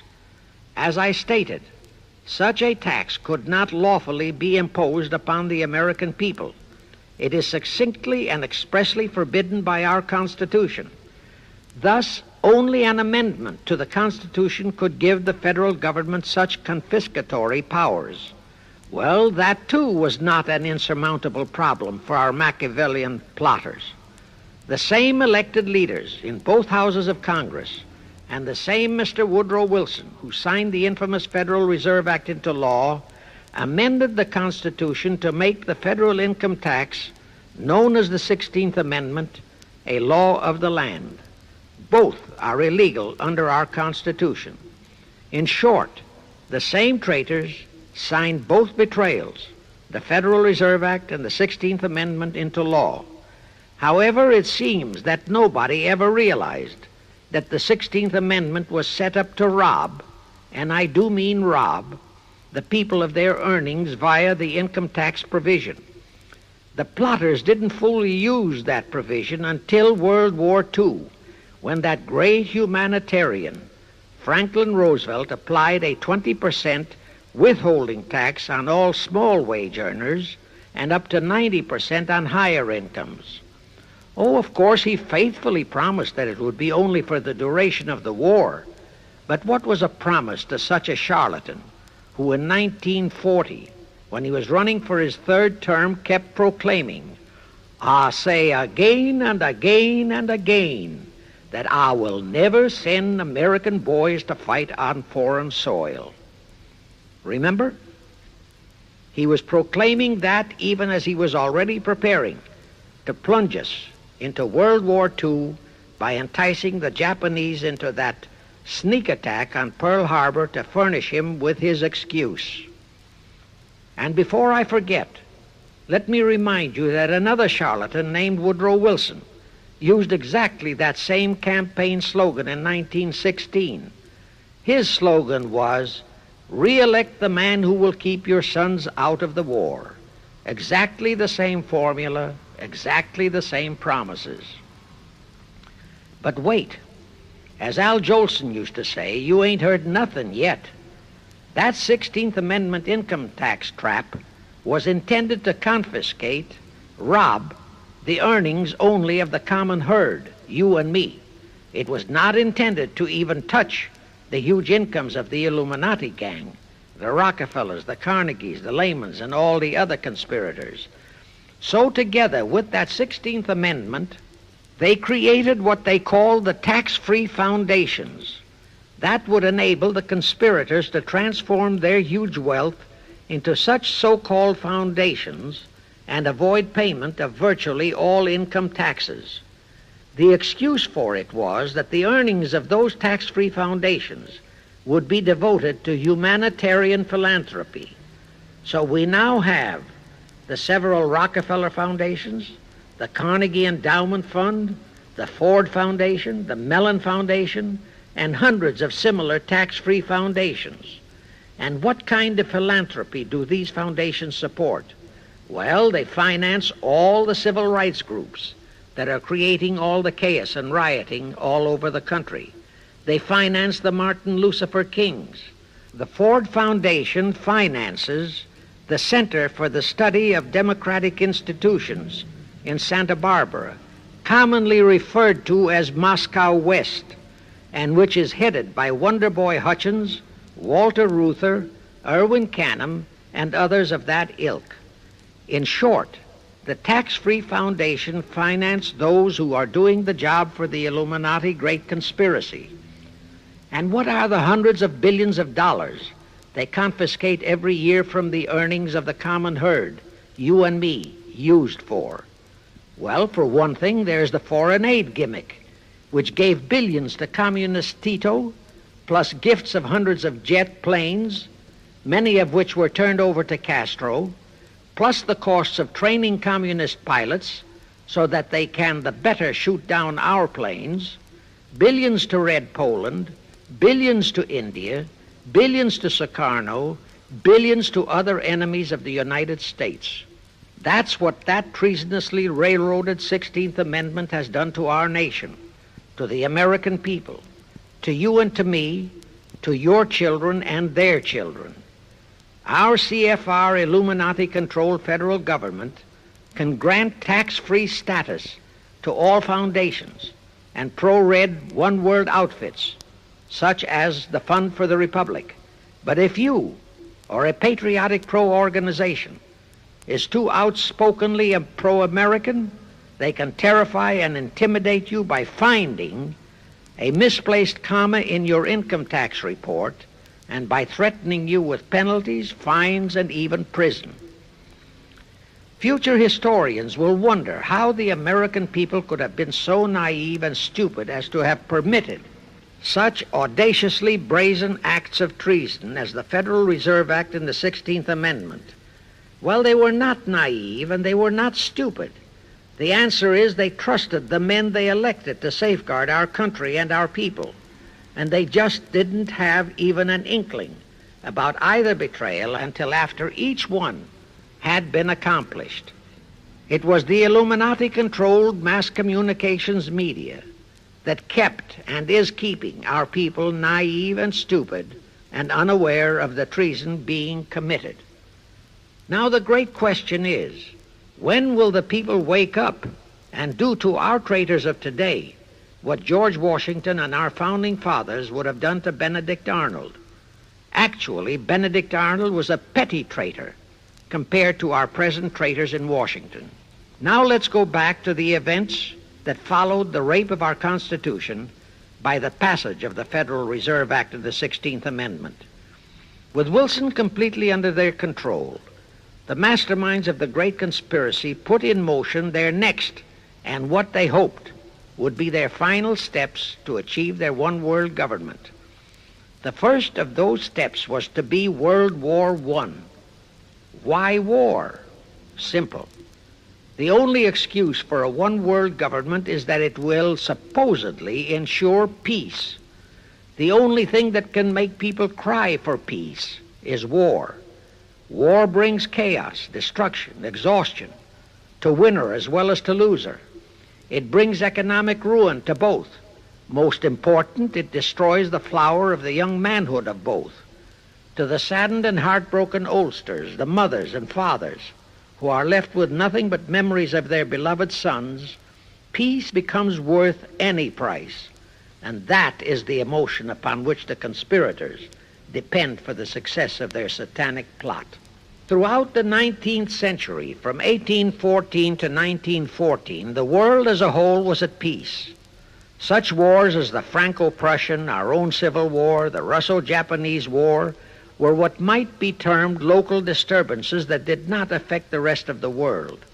All the great nations were prosperous, the peoples staunchly nationalistic and fiercely proud of their sovereignties. It was utterly unthinkable that the French and the German peoples would be willing to live under a one-world government, or the Turks and the Russians, or the Chinese and the Japanese. Even more unthinkable that a Kaiser Wilhelm, or a Franz Joseph, or a Tsar Nicholas, or any monarch would willingly and meekly surrender his throne to a one-world government. But bear in mind that the peoples in all nations are the real power, and only one thing, war, could make the peoples yearn and clamor for a peace-ensuring one-world government. But it would have to be a frightful and horribly devastating war. It could not be just a local disturbing war between just two nations. It would have to be a world war.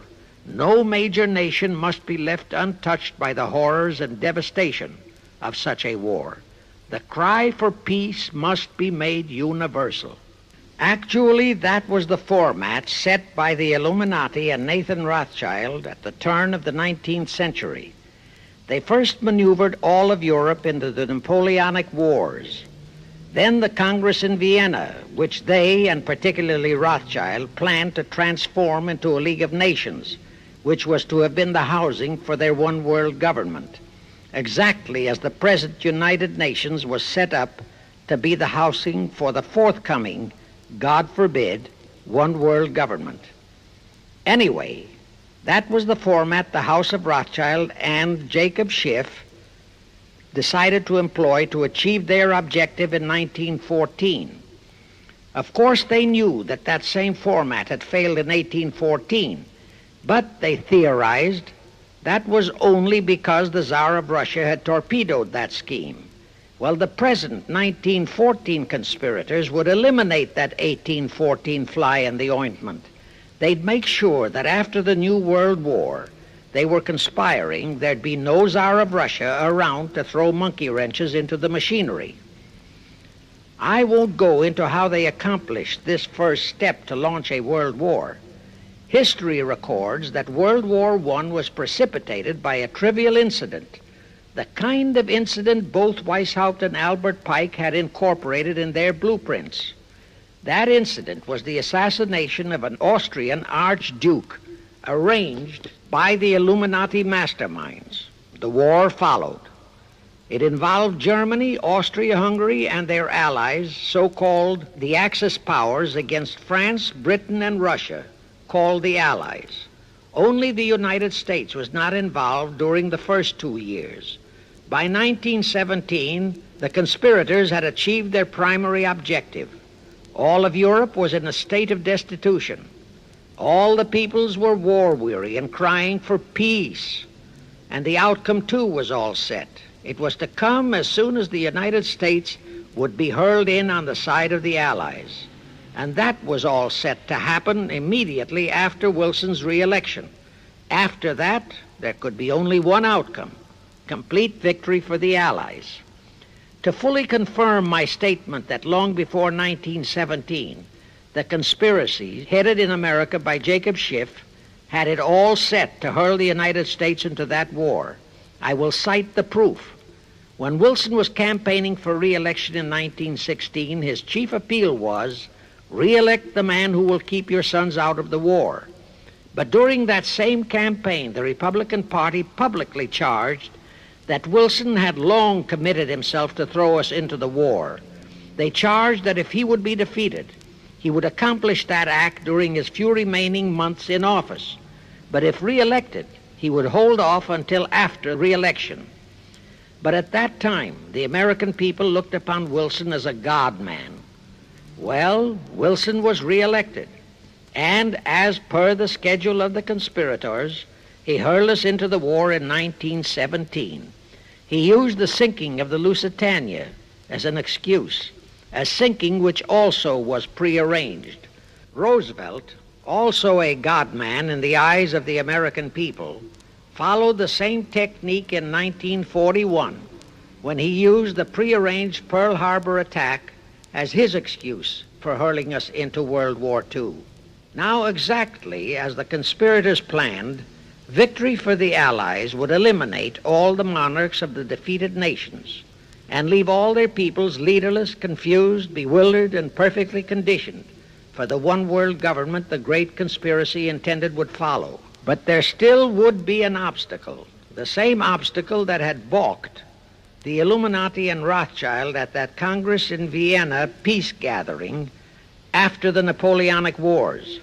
Russia would be on the winning side this time, as it was in 1814. Therefore, the Tsar would be securely on his throne.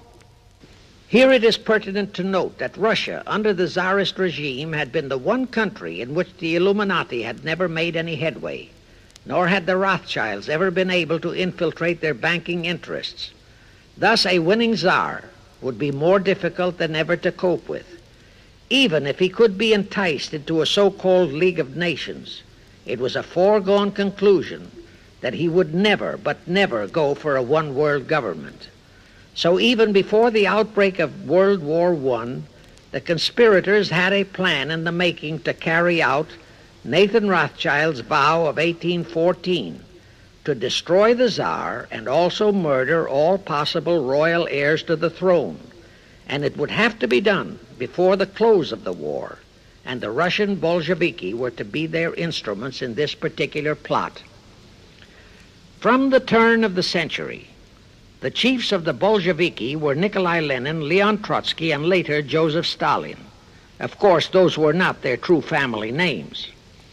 Prior to the outbreak of the war, Lenin headquartered in Paris. After the outbreak, Switzerland became his haven. Trotsky's headquarters were on the Lower East Side in New York, largely the habitat of Russian Jewish refugees. Both Lenin and Trotsky were similarly bewhiskered and unkempt. In those days, that was the badge of Bolshevism. Both lived well, yet neither had a regular occupation.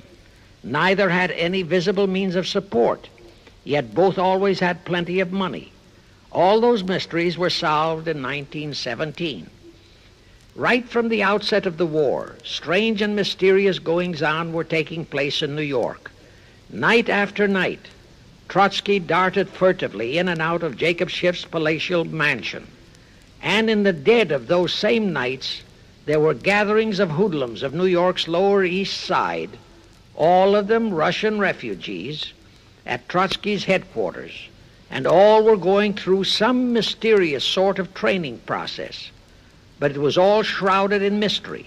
Nobody talked, although it did leak out that Schiff was financing all of Trotsky's activities. Then suddenly Trotsky vanished. So did approximately 300 of his trained hoodlums. Actually, they were on the high seas in a Schiff-chartered ship bound for a rendezvous with Lenin and his gang in Switzerland. And on that ship was $20 million in gold, the $20 million Schiff provided to finance the Bolsheviki takeover of Russia. In anticipation of Trotsky's arrival, Lenin prepared to throw a party in his Switzerland hideaway. Men of the very highest places in the world were to be guests at that party. Among them were the mysterious Colonel Edward Mandel House, Woodrow Wilson's mentor and palsy-walsy, and more important, Schiff's special and confidential messenger. Another of the expectant guests was Warburg of the Warburg banking clan in Germany, who were financing the Kaiser, and whom the Kaiser had rewarded by making him chief of the secret police of Germany. In addition, there were the Rothschilds of London and Paris, also Litvinov, Kaganovich, Stalin, who was then head of a train and bank-robbing gang of bandits. He was known as the Jesse James of the Urals. And here I must remind that England and France were then long in war with Germany, and that on February 3, 1917, Wilson had broken off all diplomatic relations with Germany. Therefore, Warburg, Colonel House, the Rothschild, and all those others were enemies. But of course, Switzerland was neutral ground where enemies could meet and be friends, especially if they had some scheme in common. That Lenin party was very nearly wrecked by an unforeseen incident. The Schiff-chartered ship on its way to Switzerland was intercepted and taken into custody by a British warship. But Schiff quickly rushed orders to Wilson to order the British to release the ship intact with the Trotsky hoodlums and the gold. Wilson obeyed. He warned the British that if they refused to release the ship, the United States would not enter the war in April as he had faithfully promised a year earlier. The British heeded the warning. Trotsky arrived in Switzerland, and the Lenin party went off as scheduled. But they still faced what ordinarily would have been the insurmountable obstacle of getting the Lenin-Trotsky band of terrorists across the border into Russia. Well, that's where Brother Warburg, chief of the German secret police, came in. He loaded all those thugs into sealed freight cars and made all the necessary arrangement for their secret entry into Russia. The rest is history. The revolution in Russia took place, and all members of the royal Romanov family were murdered. Now, my chief objective is to establish beyond even a remote doubt that communism, so-called, is an integral part of the Illuminati's great conspiracy for the enslavement of the entire world, that communism, so-called, is merely their weapon and bogeyman word to terrify the peoples of the whole world, and that the conquest of Russia and the creation of communism was in great part organized by Schiff and the other international bankers right in our own city of New York. A fantastic story? Yes. Some might even refuse to believe it. Well, for the benefit of any doubting Thomas, I will prove it by reminding that just a few years ago, Charlie Knickerbocker, a Hearst newspaper columnist, published an interview with John Schiff, grandson of Jacob, in which young Schiff confirmed the entire story and named the figure old Jacob contributed, $20 million. If anybody still has even a remote doubt that the entire menace of communism was created by the masterminds of the great conspiracy right in our own city of New York, I will cite the following historical fact. All records show that when Lenin and Trotsky engineered the capture of Russia, they operated as heads of the Bolsheviki party. Now, Bolshevism is a purely Russian word. The masterminds realized that Bolshevism could never be sold as an ideology to any but the Russian people. So in April 1918, Jacob Schiff dispatched Colonel House to Moscow with orders to Lenin, Trotsky, and Stalin to change the name of their regime to the Communist Party and to adopt the Karl Marx Manifesto as the constitution of the Communist Party. Lenin, Trotsky, and Stalin obeyed. And that year of 1918 was when the Communist Party and the menace of communism came into being. All this is confirmed in Webster's Collegiate Dictionary, 5th edition. In short, communism was created by the capitalists. Thus, until November 11, 1918, the entire fiendish plan of the conspirators worked perfectly. All the great nations, including the United States, were war-weary, devastated, mourning their dead. Peace was the great universal desire. Thus, when it was proposed by Wilson to set up a League of Nations to ensure peace, all the great nations, with no Russian Tsar to stand in their way, jumped on that bandwagon without even stopping to read the fine print in that insurance policy. That is all but one, the United States, the very one that Schiff and his co-conspirators least expected would balk. And that was their one fatal mistake in that early plot. You see, when Schiff planted Woodrow Wilson in the White House, the conspirators assumed that they had the United States in the proverbial bag. Wilson had been perfectly built up as a great humanitarian. He supposedly became established as a God-man with the American people. There was every reason for the conspirators to have believed that he would easily hornswoggle Congress into buying the League of Nations sight unseen, exactly as the Congress of 1945 bought the United Nations sight unseen. But there was one man in the Senate in 1918 who saw through that scheme just as the Russian Tsar did in 1814. He was a man of great political stature, almost as great as that of Teddy Roosevelt, and fully as astute. He was highly respected and trusted by all members of both houses of Congress and by the American people. The name of that great and patriotic American was Henry Cabot Lodge, not the phony of today who called himself Henry Cabot Lodge Jr. until he was exposed. Lodge completely unmasked Wilson and kept the United States out of the League of Nations. Here it becomes of great interest to know the real reason for the Wilson League of Nations flop. As I previously stated, Schiff was sent to the United States to carry out 4 specific assignments. Number 1 and most important was to acquire complete control of the U.S. money system.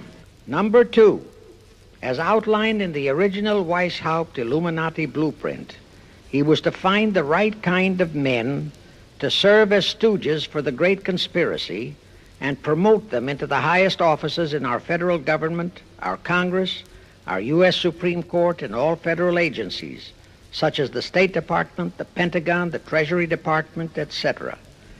Number 3, destroy the unity of the American people by creating minority group strife throughout the nation, especially between the whites and blacks as outlined in Israel Cohen's book. Number 4, create a movement to destroy religion in the United States with Christianity to be the chief target or victim. In addition, he was strongly reminded of the imperative directive in the Illuminati blueprint to achieve full control of all mass communications media, to be used to brainwash the people into believing and accepting all of the maneuverings of the great conspiracy. Schiff was warned that only control of the press, at that time our only mass communications media, would enable him to destroy the unity of the American people. Now then, Schiff and his co-conspirators did set up the NAACP, the National Association for the Advancement of the Colored People, in 1909. And in 1913, he set up the Anti-Defamation League of the B'nai B'rith. Both were to create the necessary strife. But in the early years, the ADL operated very timidly, perhaps for fear of a pogrom-like action by an aroused and enraged American people. And the NAACP was practically dormant because its white leadership didn't realize that they would have to develop firebrand Negro leaders, such as Martin Lucifer King, for one, to spark the then completely satisfied and contented mass of Negroes. In addition, he, Schiff, was busy developing and infiltrating the stooges to serve in all high places in our Washington government and in the job of acquiring control of our money system and the creation of the 16th Amendment. He also was very busy with the organizing of the plot for the takeover of Russia. In short, he was kept so busy with all those jobs that he completely overlooked the supreme job of acquiring complete control of our mass communications media, That oversight was the direct cause for Wilson's failure to lure the United States into the League of Nations, because when Wilson decided to go to the people to overcome the opposition of the Lodge-controlled Senate, despite his established but phony reputation as a great humanitarian, he found himself faced by a solidly united people and by a loyal press whose only ideology was Americanism and the American way of life. At that time, due to the ineptness and ineffectiveness of both the ADL and the NAACP, there were no organized minority groups, no Negro problems, no so-called anti-Semitic problem to sway the people's thinking. There were no lefts, there were no rights, no prejudices for crafty exploitations. Thus, Wilson's League of Nations appeals fell on deaf ears. That was the end of Woodrow Wilson, the conspirator's great humanitarian. He quickly abandoned his crusade and returned to Washington, where he shortly died an imbecile brought on by syphilis. And that was the end of the League of Nations as a corridor into one world government. Of course, that debacle was a terrible disappointment to the masterminds of the Illuminati conspiracy. But they were not discouraged. As I have previously stressed, this enemy never quits. They simply decided to reorganize and try from scratch again. By this time, Schiff was very old and slow. He knew it. He knew that the conspiracy needed a new, younger, and more active generalship. So on his orders, Colonel House and Bernard Baruch organized and set up what they called the Council on Foreign Relations, the new name under which the Illuminati would continue to function in the United States. The hierarchy, officers and directors of the CFR, is composed principally of descendants of the original Illuminati, many of whom had abandoned their old family names and acquired new Americanized names. For one example, we have Dillon, who was Secretary of Treasury of the United States, whose original name was Lepowski. Another example is Paley, head of the CBS TV channel, whose true name is Polinsky. The membership of the CFR is approximately 1,000 in number and contains the heads of virtually every industrial empire in America, such as Blau, president of the U.S. Steel Corporation, Rockefeller, king of the oil industry, Henry Ford II, and so on. And, of course, all the international bankers, also the heads of the tax-free foundations, are officers and or active CFR members. In short, all the men who provide the money and the influence to elect the CFR chosen presidents of the United States, congressmen, senators, and who decide the appointments of our various secretaries of state, of the Treasury, of every important federal agency, are members of the CFR, and very obedient members indeed. Now, just to cement that fact, I will mention the names of a few of the United States presidents who were members of the CFR. Franklin Roosevelt, Herbert Hoover, Dwight D. Eisenhower, Jack Kennedy. Others who were considered for the presidency are Thomas E. Dewey, Adlai Stevenson, Nixon, and Vice President of a CFR subsidiary, Barry Goldwater. Among the important cabinet members of the various administrations, we have John Foster Dulles, Allen Dulles, Cordell Hull, John J. McCloy, Morgenthau, Clarence Dillon, Rusk, McNamara, and just to emphasize the red color of the CFR, we have as members such men as Alger Hiss, Ralph Bunch, Pasvolsky, Harry Dexter White, real name Weiss, Owen Lattimore, Philip Jeffy, etc., etc. Simultaneously, they were flooding thousands of homosexuals and other blackmailable characters into all the federal agencies from the White House down. Remember Johnson's great friend Jenkins and Bobby Baker? Now, there were many jobs the new CFR had to accomplish. They required much help. So their first job was to set up various subsidiaries to whom they assigned special objectives. I can't name all the subsidiaries in this recording, but the following are a few. The Foreign Policy Association, FPA, the World Affairs Council, WAC, the Business Advisory Council, BAC, the notorious ADA, Americans for Democratic Action, virtually headed by Walter Reuther, the notorious 1313 in Chicago. Barry Goldwater was, and no doubt still is, a vice president of one of the CFR subsidiaries. In addition, the CFR set up special committees in every state in the Union, to whom they assigned the various local state operations. Simultaneously, the Rothschilds set up similar CFR-like control groups in England, France, Germany, and other nations to control world conditions and cooperate with CFR to bring about another world war. But the CFR's first and foremost job was to get complete control of our mass communications media. The control of the press was assigned to Rockefeller. Thus, Henry Luce, who recently died, was financed to set up a number of national magazines, among them Life, Time, Fortune, and others, which publish USSR in America. The Rockefellers also directly or indirectly financed the Cowles Brothers Look magazine and a chain of newspapers. They also financed a man named Sam Newhouse to buy up and build a chain of newspapers all over the country. And the late Eugene Meyer, one of the founders of CFR, bought the Washington Post, Newsweek, the weekly magazine, and other publications.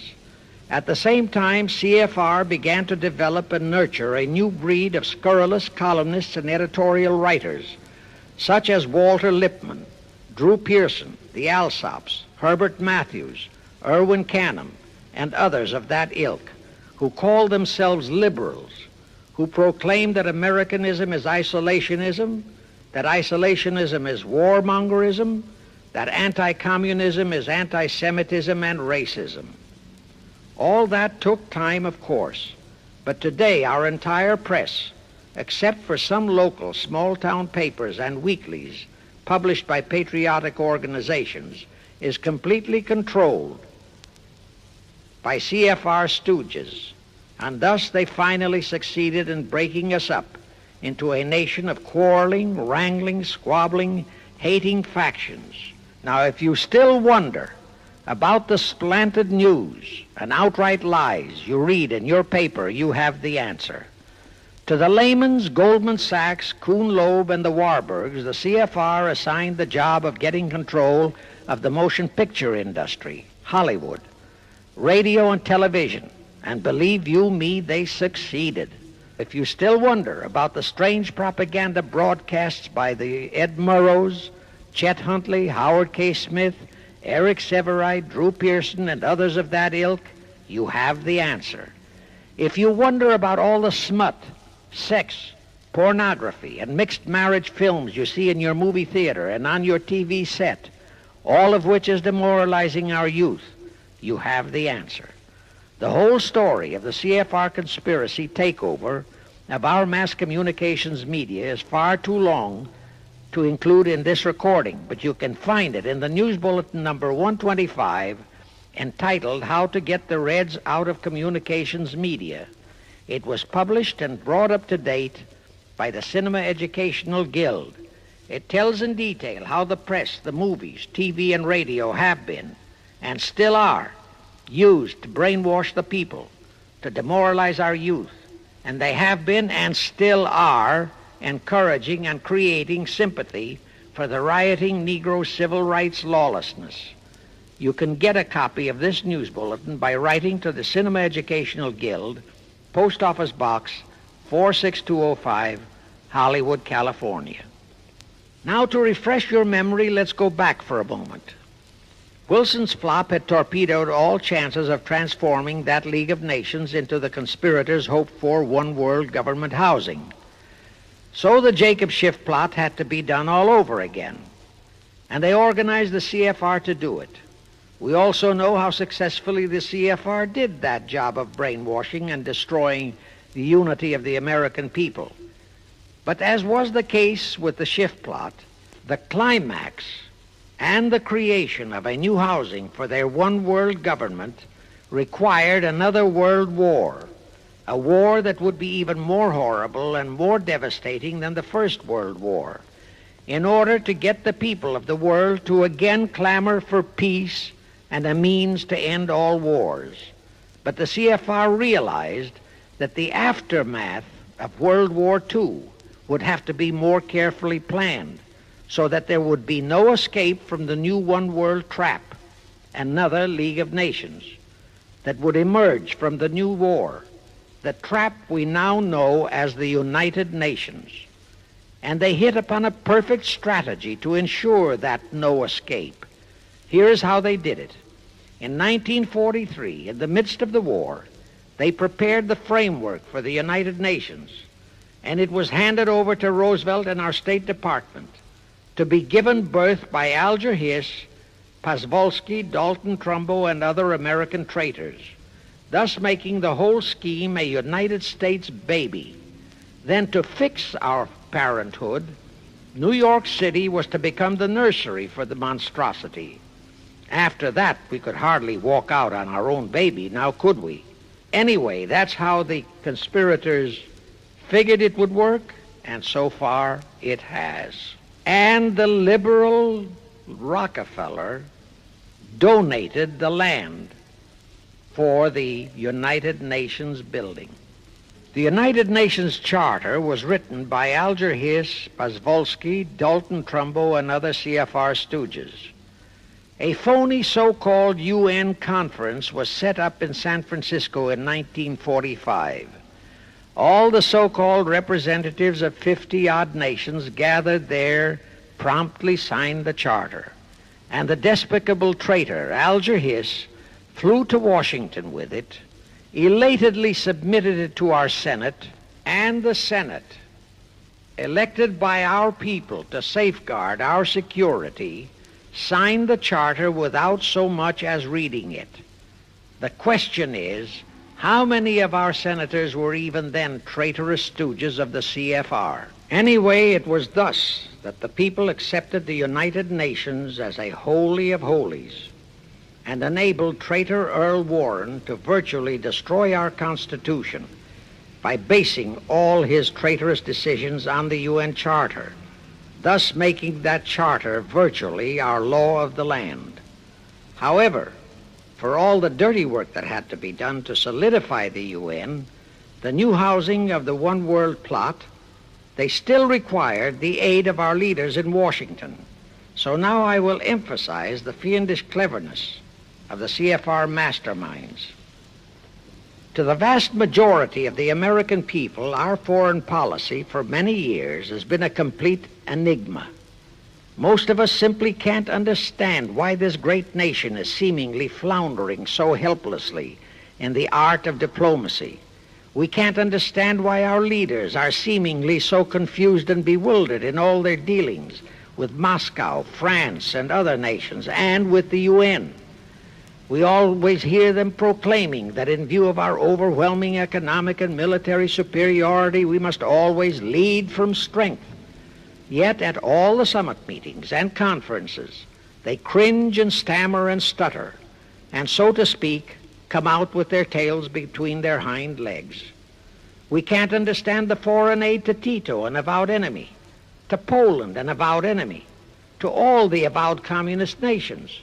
We can't understand why the expenditure of hundreds of billions of dollars has failed to slow down, let alone stop, the march of communism.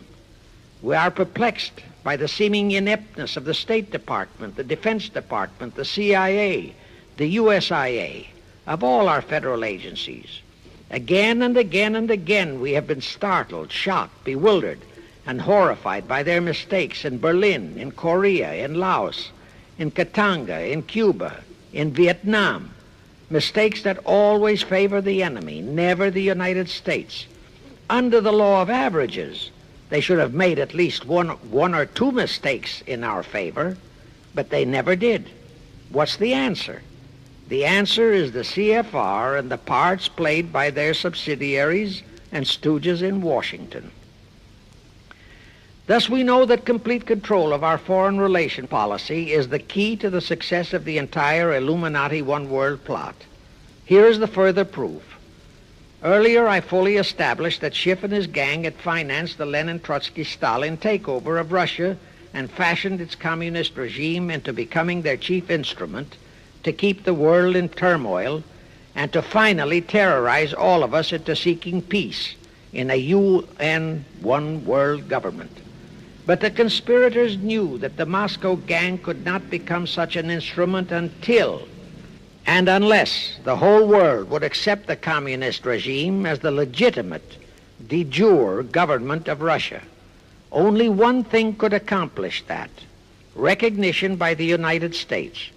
The conspirators figured that the whole world would follow our lead, and that's when the Wilson flop very nearly wrecked the entire plot.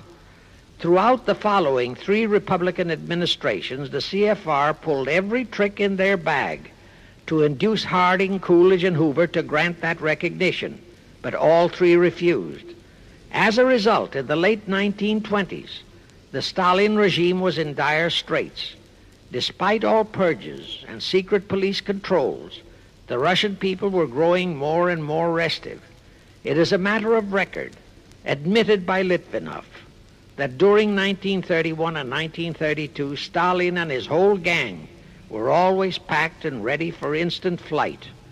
Then in November 1932, the conspirators achieved their greatest coup. They landed Franklin Roosevelt in the White House. Crafty, unscrupulous, utterly without conscience, that charlatan traitor turned the trick for them.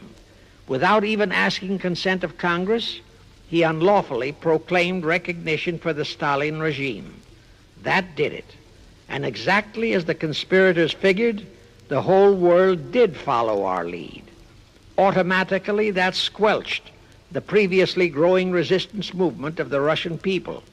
That automatically launched the greatest menace the civilized world has ever known. The rest is too well known to need repeating. We know how Roosevelt and his traitorous State Department kept building up the communist menace right here in our own country, and thus throughout the world. We know how he perpetrated that Pearl Harbor atrocity for his excuse to hurl us into World War II. We know all about his secret meetings with Stalin at Yalta and how he, with Eisenhower's help, delivered the Balkans and Berlin to Moscow. And last, but by no means least, we know that 20th century Benedict Arnold not only dragged us into that new corridor, the United Nations, into one world government, but actually schemed all the arrangements to plant it within our country.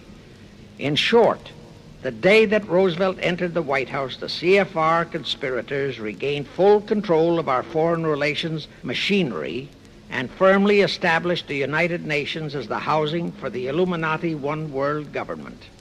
I wish to stress one other very vital point.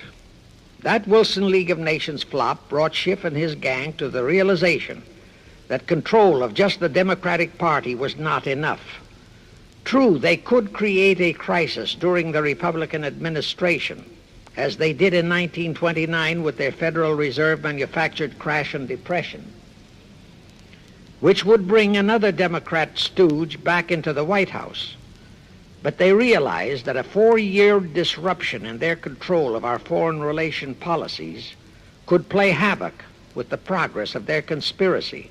It could even break up their entire strategy, as it almost did before Roosevelt saved it with his recognition of the Stalin regime. Thereupon, after that Wilson debacle, they began to formulate plans to achieve control of both of our national parties. But that posed a problem for them. Manpower, stooges in the Republican Party, also added manpower for the Democratic Party, because control of just the man in the White House would not be enough. They'd have to provide that man with trained stooges for his entire cabinet, men to head the State Department, the Treasury Department, the Pentagon, the CIA, the USIA, etc. In short, every member of the various cabinets would have to be a chosen tool of the CFR, such as Rusk and McNamara, also all undersecretaries and assistant secretaries. That would give the conspirators absolute control of all our policies, both domestic and, most important, foreign. That course of action would require a reserve pool of trained stooges, instantaneously ready for administrative changes and for all other exigencies.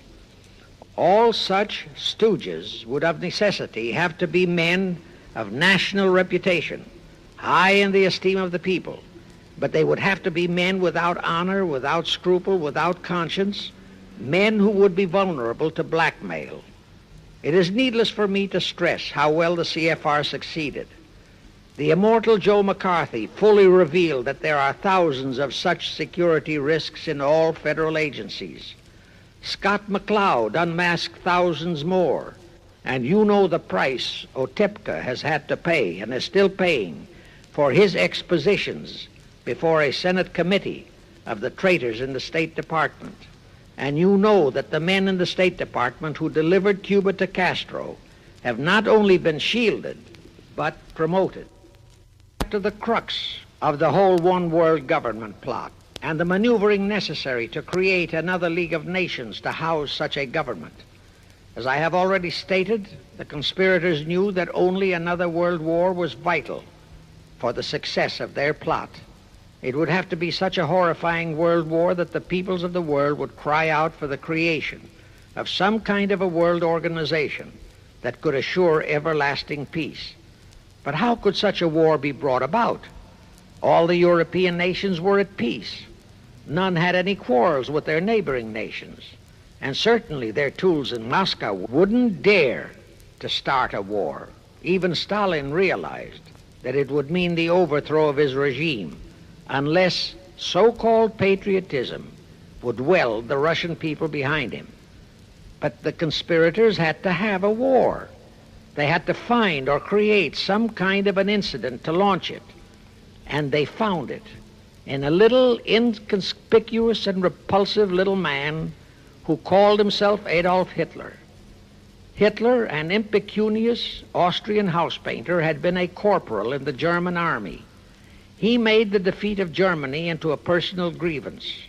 He began to rabble-rouse about it in the Munich, Germany area.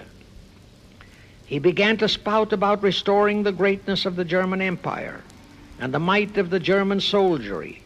He advocated the restoration of the old German military to be used to conquer the whole world. Strangely enough, Hitler, the little clown that he was, could deliver a rabble-rousing speech, and he did have a certain kind of magnetism. But the new authorities in Germany didn't want any more wars, and they promptly threw the obnoxious Austrian house painter into a prison cell. Aha! Here was the man, decided the conspirators, who, properly directed and financed, could be the key to another world war. So while he was in prison, they had Rudolf Hess and Goering write a book which they titled Mein Kampf and attributed the authorship to Hitler, exactly as Litvinov wrote Mission to Moscow and attributed the authorship to Joseph Davies, then our ambassador to Russia and a stooge of the CFR. In Mein Kampf, Hitler, the pseudo-author, outlined his grievances and how he would restore the German people to their former greatness. The conspirators then arranged for a wide circulation of the book among the German people in order to arouse a fanatical following for him. On his release from prison, also arranged by the conspirators, they began to groom him and finance him to travel to other parts of Germany to deliver his rabble-rousing speeches. Soon he gathered a growing following among other veterans of the war, and that soon spread to the masses, who began to see in him a savior for their beloved Germany. Then came his leadership of what he called his Brown Shirt Army and the March on Berlin.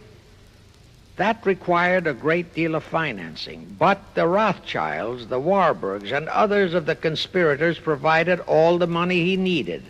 Gradually, Hitler became the idol of the German people, and then they overthrew the von Hindenburg government, and Hitler became the new Führer. But that still was no reason for a war. The rest of the world watched Hitler's rise, but saw no reason to interfere in what was distinctly a domestic condition within Germany. Certainly none of the other nations felt it was a reason for another war against Germany, and the German people were not yet incited into enough of a frenzy to commit any acts against any neighboring nation, not even against France, that would lead to a war. The conspirators realized they would have to create such a frenzy that would cause the German people to throw caution to the winds and at the same time horrify the whole world. And incidentally, Mein Kampf was actually a follow-up of Karl Marx's book, A World Without Jews. The conspirators suddenly remembered how the Schiff Rothschild gang had engineered the pogroms in Russia, which slaughtered many, many thousands of Jews and created a worldwide hatred for Russia. And they decided to use that same unconscionable trick to inflame the new Hitler-led German people into a murderous hatred of the Jews. Now, it is true that the German people never had any particular affection for the Jews, but neither did they have an ingrained hatred for them.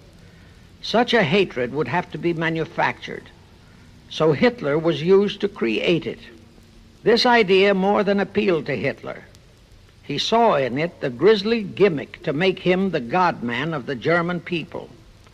Thus, craftily inspired and coached by his financial advisors, the Warburgs, Rothschilds, and all the Illuminati masterminds, he blamed the Jews for the hated Versailles Treaty and for the financial ruination that followed the war. The rest is history. We know all about the Hitler concentration camps and the incineration of hundreds of thousands of Jews, not the 6 million, nor even the 600,000 claimed by the conspirators, but it was enough. And here let me reiterate how little the internationalist bankers, the Rothschilds, Schiffs, Lehmans, Warburgs, Baruchs, care about their racial brethren who were the victims of their nefarious schemes. In their eyes, the slaughter of the several 100,000 innocent Jews by Hitler didn't bother them at all. They considered it a necessary sacrifice to further their Illuminati one-world plot, just as the slaughter of the many millions in the wars that followed was a similar necessary sacrifice. And here is another grisly detail about those concentration camps. Many of the Hitler soldier executioners in those camps had previously been sent to Russia to acquire their arts of torture and brutalization so as to emphasize the horrors of the atrocities. All this created a new worldwide hatred for the German people, but it still did not provide a cause for war. Thereupon Hitler was incited to demand the Sudetenland. You remember how Chamberlain and the then diplomats of Czechoslovakia and France surrendered to that demand. That led to further Hitlerian demands for territories in Poland and in the French Saar territories. Those demands were rejected. Then came his pact with Stalin. Hitler had been screaming hatred against communism. Oh, how he ranted against communism. But actually, Nazism was nothing but socialism, and communism is, in fact, socialism. But Hitler disregarded all that. He entered into a pact with Stalin to attack and divide Poland between them. While Stalin marched into one part of Poland, for which he was never blamed, the Illuminati mastermind saw to that. Hitler launched a blitzkrieg on Poland from his side. The conspirators finally had their new world war, and what a horrible war it was. And in 1945, the conspirators finally achieved the United Nations, their new housing for their one world government. And truly amazing, all of the American people hailed this foul outfit as a holy of holies, even after all the true facts about how the UN was created were revealed. The American people continued to worship that evil outfit. Even after Alger Hiss was unmasked as a Soviet spy and traitor, the American people continued to believe in the UN. Even after I had publicly revealed the secret agreement between Hiss and Molotov that a Russian would always be the head of the military secretariat, and by that token, the real master of the UN, most of the American people continued to believe that the UN could do no wrong. Even after Trygve Lie, the first Secretary General of the UN, confirmed that Hiss-Molotov secret agreement in his book For the Cause of Peace, the vast majority of our people refused to lose faith in the UN. Even after the truth about the Korean War was revealed, how the Russian General Vasiliev, head of that UN military secretariat, was given a leave of absence by the UN so that he could take command of the North Koreans and Red Chinese who were fighting the so-called UN police action under our own General MacArthur, who by orders of the UN was fired by the pusillanimous Truman in order to prevent his winning that war, our people still believed in the UN. Despite our 150,000 sons who were murdered and maimed in that war, the people continued to regard the UN as a sure means for peace. Even after it was revealed in 1951 that the UN, using our own American soldiers under UN command and the UN flag, in collusion with our traitorous State Department and the Pentagon, had been invading many small cities in California and Texas in order to perfect their plan for the complete takeover of our country, most of our people brushed it off and continued their belief that the UN is a holy of holies. Do you know that the UN Charter was written by traitor Alger Hiss, Molotov, and Wyszynski? That Hiss and Molotov had made that secret agreement that the military chief of the UN was always to be a Russian appointed by Moscow? Do you know that at their secret meetings at Yalta, Roosevelt and Stalin, at the behest of the Illuminati operating as the CFR, decided that the UN must be placed on American soil? Do you know that most of the UN Charter was copied intact, word for word, from the Marx Manifesto and Russia's so-called Constitution? Do you know that the only two senators who voted against the UN so-called treaty were the only two senators who had read it? Do you know that since the UN was founded, communist enslavement has grown from 250 million to 1 billion? Do you know that since the UN was founded to ensure peace, there have been at least 20 major wars incited by the UN, just as they are now inciting a war against Little Rhodesia? Do you know that under the UN setup, the American taxpayers have been forced to make up the UN Treasury deficit of many millions of dollars because of Russia's refusal to pay her share? Do you know that the UN has never passed a resolution condemning Russia or her so-called satellites, but always condemns our allies?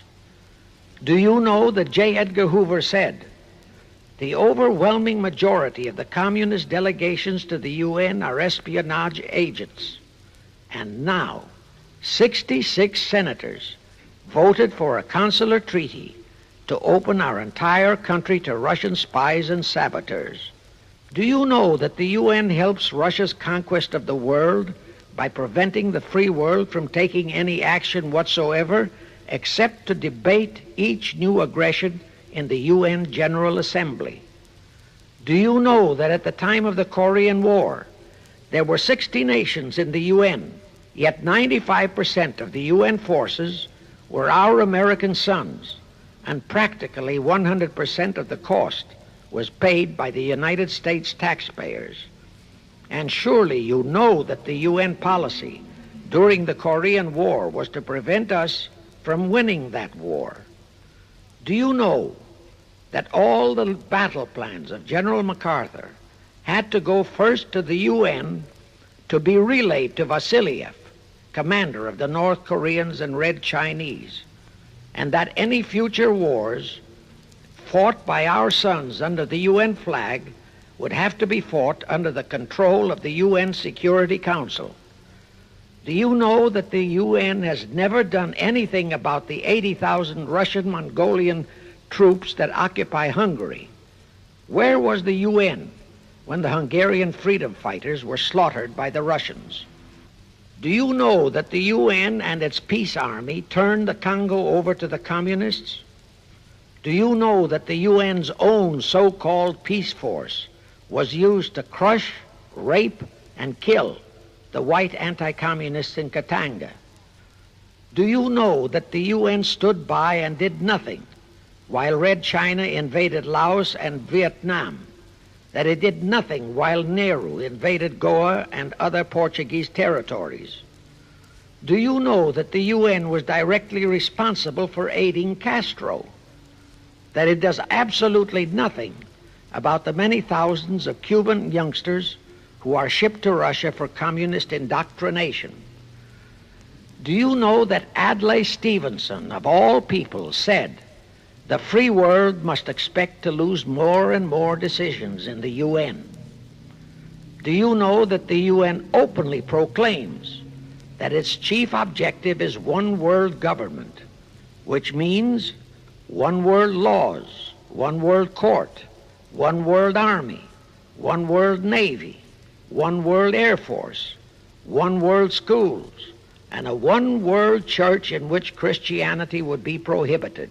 Do you know that a UN law has been passed to disarm all American citizens and to transfer all our armed forces to the UN? Such a law was secretly signed by Saint Jack Kennedy in 1961. Do you realize how that fits in with Article 47, Paragraph 3 of the UN Charter, which states, I quote, "The Military Staff Committee of the UN shall be responsible through the Security Council for the strategic direction of all armed forces placed at the disposal of the Security Council," unquote. And when and if all our armed forces are transferred to the UN, your sons would be forced to serve and die under UN command all over the world. This will happen unless you fight to get the U.S. out of the UN. Do you know that Congressman James B. Utt has submitted a bill to get the U.S. out of the UN and a resolution to prevent our president from forcing us to support the UN embargoes on Rhodesia? Well, he has, and many people all over the country are writing to their representatives to support the Utt bill and resolution. And did you know that to offset the Utt bill and resolution, 50 congressmen, spearheaded by Schweiker and Moorhead of Pennsylvania, have introduced a bill to immediately transfer all our armed forces to the UN? Can you imagine such brazen treason? Is your congressman one of those 50 traitors? Find out and take immediate action against him and help Congressman Utt. Now, do you know that the National Council of Churches passed a resolution in San Francisco which states that the United States will soon have to subordinate its will to that of the UN, and that all American citizens must be prepared to accept it? Is your church a member of the National Council of Churches? In connection with that, bear in mind that God is never mentioned in the UN Charter, and their meetings are never opened with prayer. The creators of the UN stipulated in advance that there should be no mention of God or Jesus Christ in the UN Charter or in its UN headquarters. Does your pastor subscribe to that? Find out. Furthermore, do you know that the great majority of the so-called nations in the UN are anti-Christianity? That the UN is a completely godless organization by orders of its creators, the CFR Illuminati. Now, Have you heard enough of the truth about the Illuminati's United Nations? Do you want to leave your sons and our precious country to the unholy mercy of the Illuminati's United Nations? If you don't, write, telegraph, or phone your representatives and senators that they must support Congressman Utt's bill to get the U.S. out of the UN and the UN out of the U.S. Do it today, now, before you forget. It is the only salvation for your sons and for our country. Now I have one more vital message to deliver. As I told you, one of the 4 specific assignments Rothschild gave Jacob Schiff was to create a movement to destroy religion in the United States, with Christianity to be the chief target.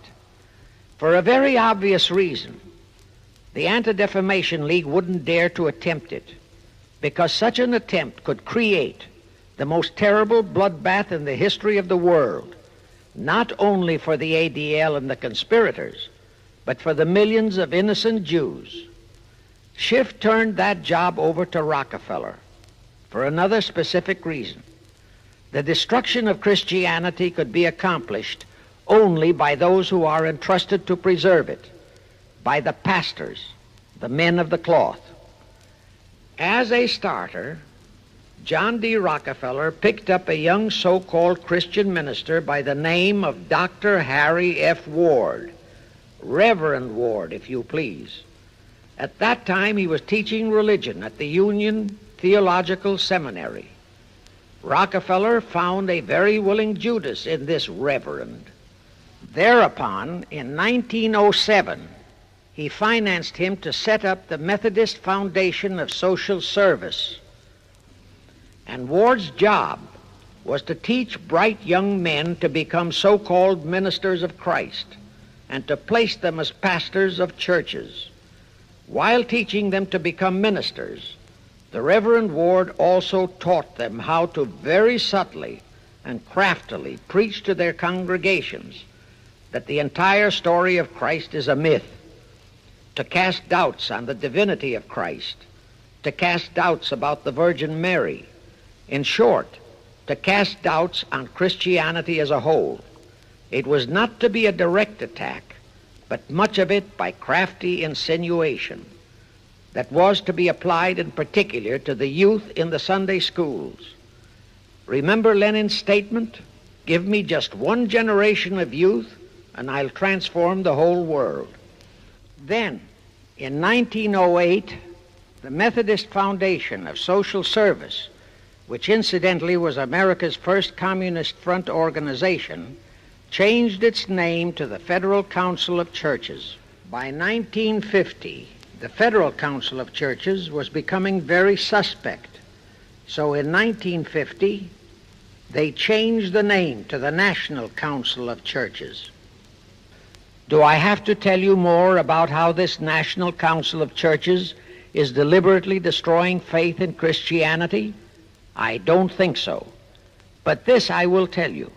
If you are a member of any congregation whose pastor and church are members of this Judas organization, your contributions are helping the Illuminati's plot to destroy religion and your faith in God and Jesus Christ.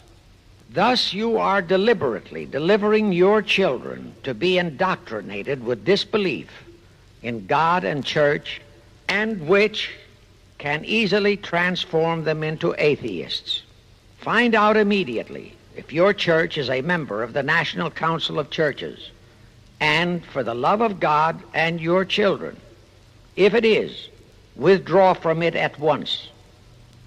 However, let me warn you, that same destroy religion process has been infiltrated into other denominations. If you have seen the Negro March on Selma and other such demonstrations, you have seen how the Negro mobs are led and encouraged by ministers and even Catholic priests and nuns who march along with them. As a matter of fact, the Mormon Church is about the only one I know of that is clean of that kind of Judas infiltration. But of course, There are many individual churches and pastors who are honest and sincere. Find one such for yourself and for your children.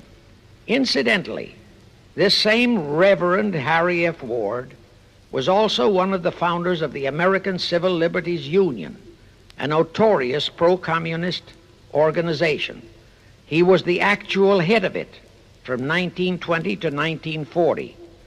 He also was a co-founder of the American League Against War and Fascism, which, under Browder, became the Communist Party of the United States. In short, Ward's entire background reeked of communism, and he was identified as a member of the Communist Party. He died a vicious traitor to both his church and country, and this was the man old John D. Rockefeller picked and financed to destroy America's Christian religion, in accordance with the orders given to Schiff by the Rothschilds.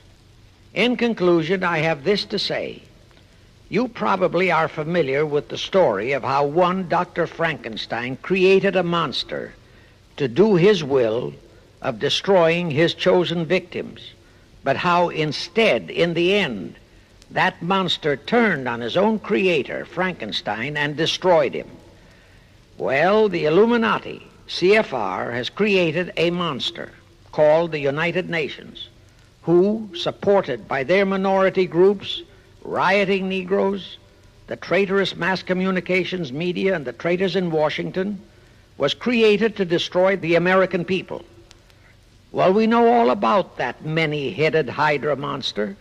We know the names of those who created that monster. We know all their names. And I predict that one fine day the American people will come fully awake and cause that very monster to destroy its creator.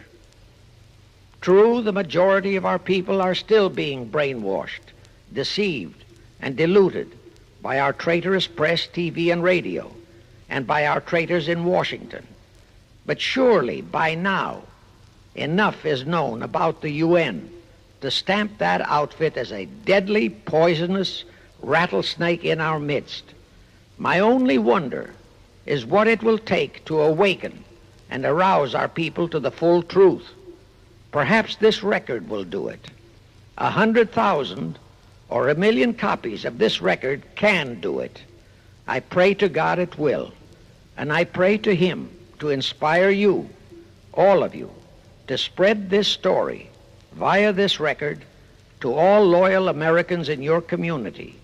You can do it by playing it to study groups assembled in your homes, at meetings of the American Legion, the VFW, the DAR, all other civic groups and women's clubs, especially the women's clubs who have their sons' lives at stake.